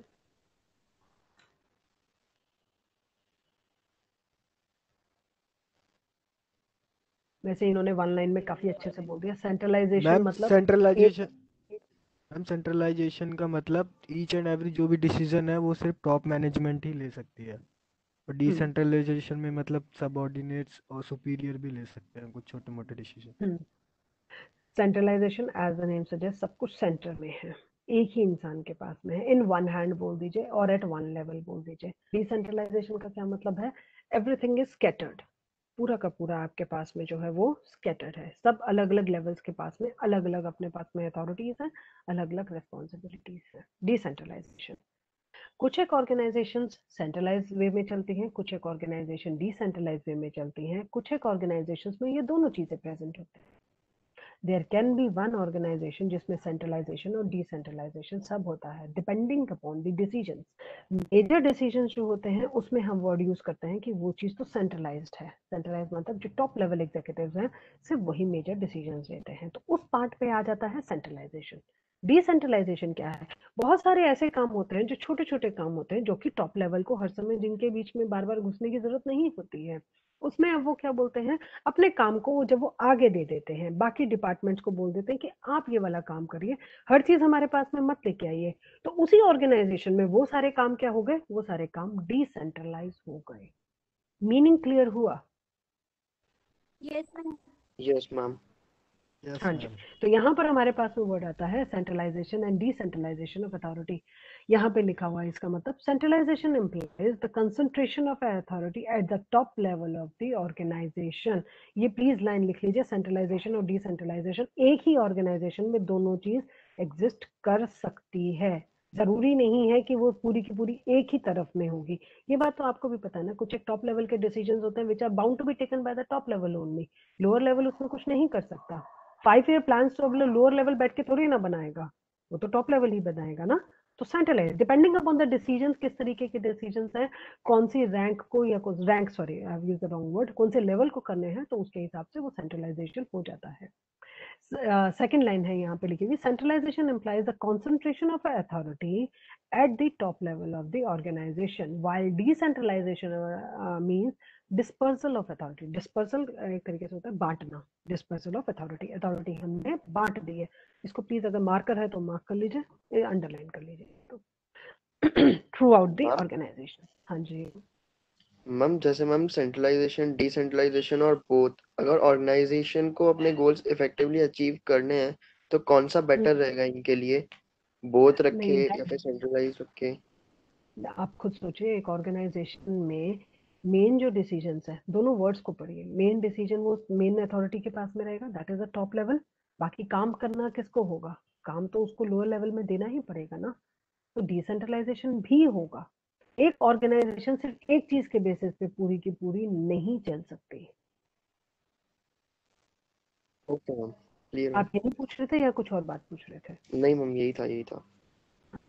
एक ऑर्गेनाइजेशन में दोनों, हाँ जी बोलिए। डिसेंट्रलाइजेशन एंड डेलीगेशन में थोड़ा डिफरेंस बता दो। अभी हम पढ़ेंगे तो मैं आपको पूरा बता दूंगी, पहले अभी ये हम टॉपिक पर है, एक मिनट इसको कर लेते हैं। Decentralization means the dispersal of authority throughout the organization, ये हमने कर लिया है। Centralization is systematic and consistent reservation of authority at the central point of the decentralization implies the systematic delegation of authority। हाँ जी, आपके पास में यहाँ पर आप कहाँ तक वो कर सकते हैं, देखिए यहाँ पर भी इन्होंने लिख रखा है, ये सेकंड पैराग्राफ जहाँ पे शुरू हो रहा है वहां पे भी लिखा हुआ है, centralisation and decentralisation are relative terms. मिल गया? मैं कहाँ पर पढ़ रही हूँ? Centralization and decentralization are relative terms because every organization structure contains both the features। मैं इस बारे में बात कर रही थी। Every organization contains both the structure. There cannot be a complete centralization or decentralization in practice। इसको अंडरलाइन कर लीजिए। मैं अभी ये जो आपको बात समझा रही थी वो ये वाली बात समझ रही थी। ओके, ठीक है। Absolute centralization means each and every decision is to be taken by the top management, which is not practicable, practical नहीं है ये। And absolute decentralization means no control over the activities of the subordinates, which is again not possible. Decentralization पूरा का पूरा कर देंगे तो पूरा का पूरा उनकी एक्टिविटीज पर भी कोई कंट्रोल नहीं रहेगा, तो इस वजह से वो भी पॉसिबल नहीं है. Therefore, effective decentralization requires a proper balance between a dispersal of authority among the lower levels and adequate control over them. Effective decentralization कब होता है? जब आप प्रॉपर बैलेंस रखें कि कितनी अथॉरिटी मैंने आगे डेलीगेट करनी है और उनके ऊपर में कितना मुझे कंट्रोल रखना है. Decentralization should not be confuse with the dispersal of physical facilities और ऑपरेशन. ये लास्ट लाइन को बेशक से काट दीजिए आप. Effective decentralization requires a proper balance between a dispersal of authority को disperse करना. यहाँ पर आप delegation word भी use कर सकते हैं among the lower levels and adequate control over them. ठीक है, ये पढ़ लिया. Now there is a difference between a delegation and decentralization. Yes, कोई मुझे बता सकता है delegation का मतलब? अभी हमने बताया था delegation का क्या मतलब होता है, अपने काम को दूसरे को देना. ट्रांसफर ऑफ अथॉरिटी, असाइन करना, diversify the work, transfer of authority from one individual to another. Just काम करने के लिए हम दे रहे हैं. डिसेंट्रलाइजेशन में डेलीगेशन होता है. डिसेंट्रलाइजेशन में डेलीगेशन होता है. डिसेंट्रलाइजेशन का क्या मतलब पड़ा? दोबारा पढ़िए, यहाँ पे जो थर्ड लाइन दी हुई है. Decentralization means dispersal of authority. उस पूरे को आप डिसेंट्रलाइजेशन कहते हैं जिस तरीके से एक ऑर्गेनाइजेशन में सारी की सारी अथॉरिटीज आगे दी हुई होती है. जब आप अथॉरिटीज को आगे आगे देते रहते हैं, उस आगे आगे देने को हम डेलीगेशन कहते हैं. और उस ऑर्गेनाइजेशन में क्या चल रहा है? उस ऑर्गेनाइजेशन में डिसेंट्रलाइजेशन हो रहा है. किस चीज का? उस ऑर्गेनाइजेशन में डिसेंट्रलाइजेशन हो रहा है अथॉरिटीज का, रिस्पॉन्सिबिलिटी का, अकाउंटेबिलिटी का, सब कुछ हो रहा है. Delegation word is only and only related with the authority. Delegation word is only and only related with the authority. लेकिन जब आप डिसेंट्रलाइजेशन के बारे में बात कर रहे हैं तो दैट मीन्स आप पूरे ऑर्गेनाइजेशन में काम किस तरीके से डिवाइड हो रहा है, किस तरीके से अथॉरिटी दी जा रही है, किस तरीके से रिस्पॉन्सिबल हो रहा है इंसान, किस तरीके से वो इंसान आंसरेबल है, आप सबके बारे में बात कर रहे हैं. एक ऑर्गेनाइजेशन के बड़े लेवल पर काम किस तरीके से हो रहा है. There we are going to use the word decentralization. Delegation is a word which has been used only and only with context of the authority. कि अथॉरिटी किस हिसाब से एक इंसान से दूसरे इंसान पर जा रही है. अगेन अथॉरिटी वर्ड जब भी आपने यूज किया है, डेलीगेशन वर्ड भी यूज किया है. इससे पहले भी हमने पढ़ा था टू इंडिविजुअल्स वर्ड जहां पे लिखा हुआ था. मैंने आपसे कहा था वहां पर आप टू लेवल्स के बीच में बात कर सकते हैं. एक ऑर्गेनाइजेशन में बहुत सारे लेवल्स होते हैं, ठीक है, बहुत सारे सुपीरियर होते हैं, बहुत सारे सबऑर्डिनेट्स होते हैं. सिर्फ जब आप दो लेवल्स के बीच में बात कर रहे होंगे तो वहां पर आपके पास में अथॉरिटी एक लेवल से लेके दूसरे लेवल पर डेलीगेट हो रही है. पूरे के पूरे ऑर्गेनाइजेशन में जब आप बात करेंगे कि काम किस तरीके से हो रहा है, किस तरीके से काम मतलब अथॉरिटी, रिस्पॉन्सिबिलिटी, अकाउंटेबिलिटी दी जा रही है, वो पूरे के पूरे स्ट्रक्चर को you are going to use the word decentralized. Clear हुआ? अभी हम डिटेल में एक दो पॉइंट्स, इसमें 4-5 पॉइंट्स लिखे हुए पूरा पढ़ेंगे. बेस क्लियर हुआ या नहीं हुआ? आप यही पूछने की कोशिश कर रहे थे. इसको प्लीज अपने वर्ड्स में लिख लीजिएगा. Delegation is the word which we use with regard to only authority. Decentralization is a word which we talk in regard to everything in the whole sole organization. And जो delegation वाला part होता है वो आपके दो levels के बीच में होता है. वो दो लेवल ऑर्गेनाइजेशन में कहीं पर भी हो सकते हैं. डिसेंट्रलाइजेशन जो होता है वो एज अ होल होता है. Decentralization is a very much bigger concept जिसमें डेलीगेशन एक उसका छोटा सा एक पार्ट होता है. मैम ये बोल सकते हैं डेलीगेशन जो होता है वो इंडिविजुअल के लिए होता है और जो डिसेंट्रलाइजेशन होता है वो ऑर्गेनाइजेशन में होता है. बच्चे मैंने अभी ये वाली वर्ड आपको बोला था जहाँ पे इससे पहले भी जहाँ पे टू इंडिविजुअल वर्ड लिखा हुआ था वहां पे भी मैंने आपको बोला था इसको इंडिविजुअल ना मान के लेवल मान लीजिए, क्योंकि एक सुपीरियर और एक सबऑर्डिनेट नहीं होता. टू इंडिविजुअल का मतलब हो गया एक सुपीरियर एक सबऑर्डिनेट. एक सुपीरियर के पास में सबऑर्डिनेट भी तो हो सकते हैं ना. दैट इज व्हाई मैंने वर्ड वहां पे यूज करवाया था आपको लेवल, कि आप इंडिविजुअल वर्ड से कंफ्यूज ना हो जाए. Okay ma'am.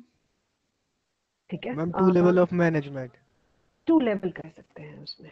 2 लेवल्स कर लीजिए.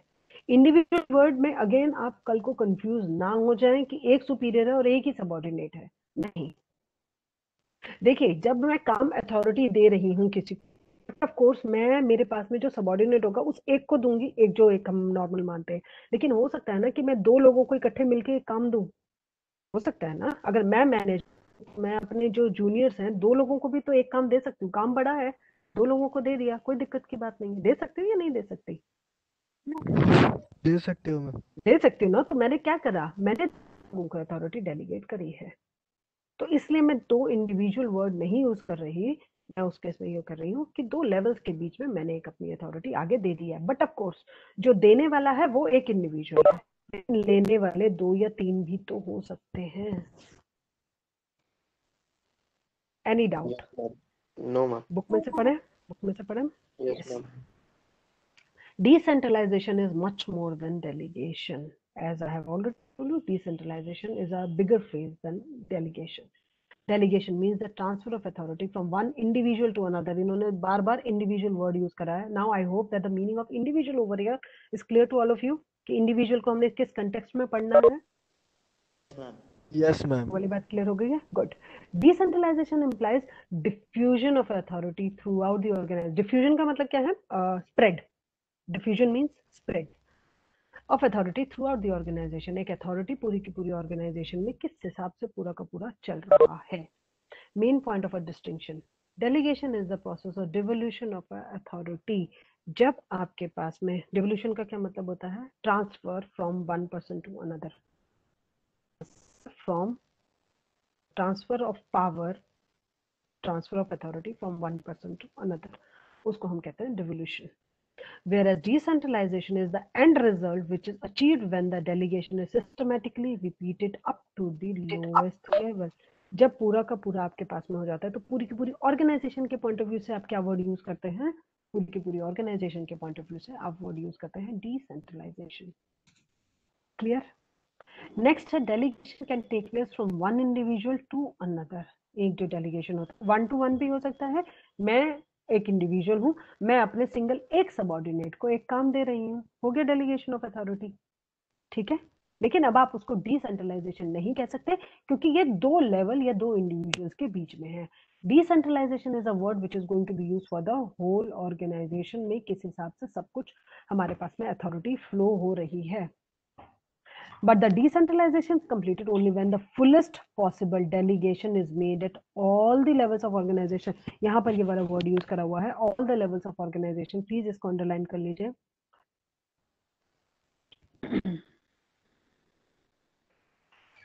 In delegation, control rests entirely with the superior. Delegation में control जो होता है वो अभी भी किसके पास होता है? Superior के पास में होता है. But in decentralization, the top management exercises only the overall control and delegates the authority from the day-to-day control to the departmental manager. Delegation में क्या होता है? आपके पास में जब आपने कुछ किसी को काम करने के लिए दिया है तो you would be held responsible. ठीक है. डिसेंट्रलाइजेशन में क्या होता है कि ये काम अभी मेरे पास में है, जो जो लेवल है, जैसे प्रोडक्शन डिपार्टमेंट का काम है अपने बड़े एक्शंस के लिए, but of course they would be held responsible.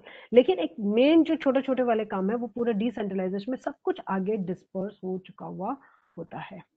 Delegation is must for the management as the subordinate must be given the sufficient authority. Then delegation जो होता है एक ऑर्गेनाइजेशन में बहुत जरूरी इसलिए होता है ताकि सबऑर्डिनेट्स के पास में भी sufficient authority रहे, उनको भी लगे कि yes we are doing something in our organization, कुछ काम कर रहे हैं तभी तो उनको इंक्रीमेंट प्रमोशन या वो सब मिलेगा.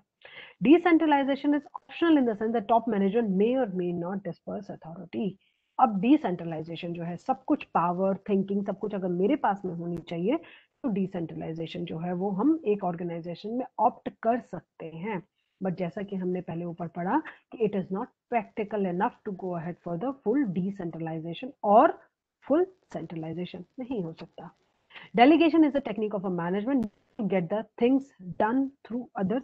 Delegation as the name suggest, जब हमें दूसरे इंसान से काम कराना होता है तो जब हम उसको, it is a technique of a management जो हम बाकियों से काम करवाने के लिए यूज करते हैं. Decentralization is the philosophy of the management, it is a technique. पूरे के पूरे हमने एक चीज को तो नहीं कहा ना, पूरे decentralization exist at the organizational level. एक डिसेंट्रलाइजेशन जो होता है एक ऑर्गेनाइजेशन लेवल पर होता है, एक मैनेजमेंट की फिलॉसफी होती है, एक मैनेजमेंट का काम करने का तरीका होता है कि मुझे काम करने के लिए सेंट्रलाइजेशन मेथड चाहिए या डिसेंट्रलाइजेशन मेथड चाहिए। अगर मैंने सेंट्रलाइजेशन मेथड यूज करा तो मतलब मैं अपनी अथॉरिटी को डेलीगेट नहीं कर रही, सब कुछ मेरे पास है। और अगर मैंने डिसेंट्रलाइजेशन मेथड चूज करा है तो now I need to delegate my authorities and that person would be held responsible. Clear हुआ? Any doubt? नो। बाकी सब कुछ अगर आप अपना लिखना चाहते हैं तो प्लीज लिख लीजिए अपने वर्ड्स में। किसी को कुछ डाउट है तो प्लीज पूछ लीजिए, क्योंकि इस क्वेश्चन पर आप में से काफी लोग बातें करते हैं ग्रुप में। एडवांटेजेस ऑफ डिसेंट्रलाइजेशन कौन पढ़ेगा? Let me be mum for 1 minute. Advantages of decentralization कोई पढ़ के बता सकता है? मीनिंग तो क्लियर है ना? तो ma'am refill to top executive होगा। मैम डिसेंट्रलाइजेशन का एडवांटेज ये ये है फर्स्ट कि वर्ड क्या बोला आपने? फर्स्ट वर्ड क्या बोला? Relief sorry relief to the हाँ, आपने कुछ और बोला था शायद, आपने कुछ और बोला था। यस, क्या बोला था आपने?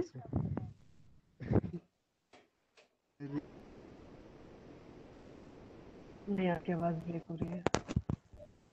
Ma'am decentralization results in motivation of subordinates. हाँ जी, थोड़ा सा एक्सप्लेन भी कर दीजिए। मोटिवेशन कैसे मिलता है सबऑर्डिनेट्स को? हम किसी को भी चांस देते हैं कोई काम करने के लिए तो डायरेक्टली मोटिवेट होता है, क्योंकि उसको ये पता है कि अगर मैं काम अच्छे से करूंगा तो अगर ऑर्गेनाइजेशन अच्छी है तो उसे उसके बदले इंक्रीमेंट प्रमोशन अभी नहीं तो बाद में मिल जाती है। कोई भी काम किसी का भी अननोटिस नहीं जाता। नेक्स्ट, नॉन फाइनेंशियल इंसेंटिव्स भी मिल सकते हैं। इंसेंटिव्स भी मिल सकते हैं। नेक्स्ट पॉइंट, क्विक डिसीजन होंगे, जैसे अगर हर बार सुपीरियर की क्या कहते हैं राय नहीं लेनी पड़ेगी, क्विक डिसीजन हो सकता है, सबऑर्डिनेट भी कर सकता है डिसीजन मेकिंग, क्योंकि उनके पास में उनको फुल अथॉरिटी भी मिल रही है। डिसेंट्रलाइजेशन के अंदर अथॉरिटी भी तो होती है, तो फटाफट डिसीजन वो अपने लेवल पर अपनी अथॉरिटी को यूज करके डिसीजन ले सकेगा। यस। हाँ जी, नेक्स्ट पॉइंट, डाइवर्सिफिकेशन बोल सकते हैं। हाँ जी, डाइवर्सिफिकेशन क्या होता है यहाँ पर? सॉरी,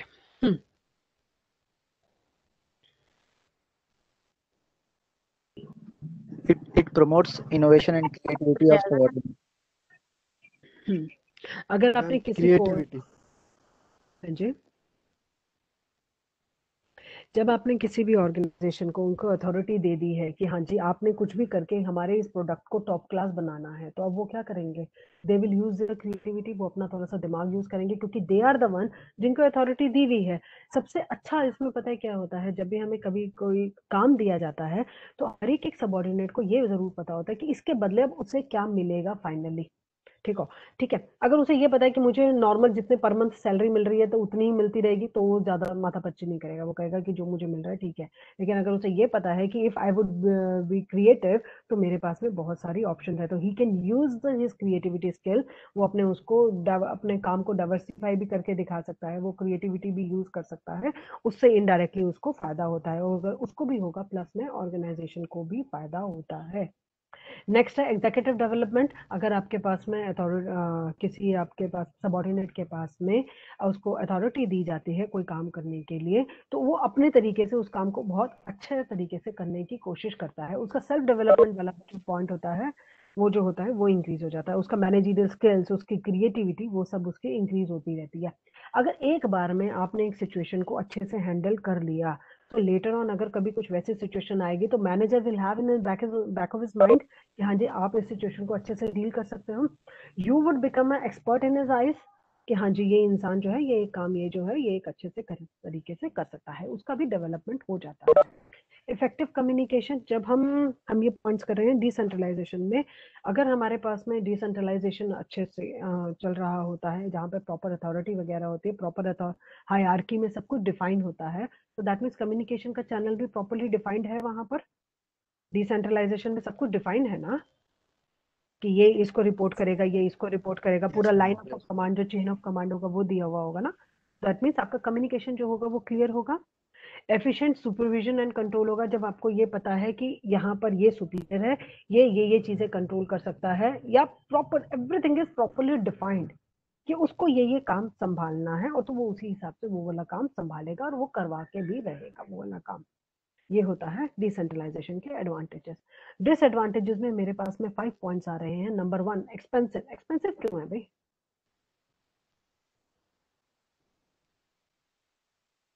पढ़ के बताइए, एक्सपेंसिव क्यों है?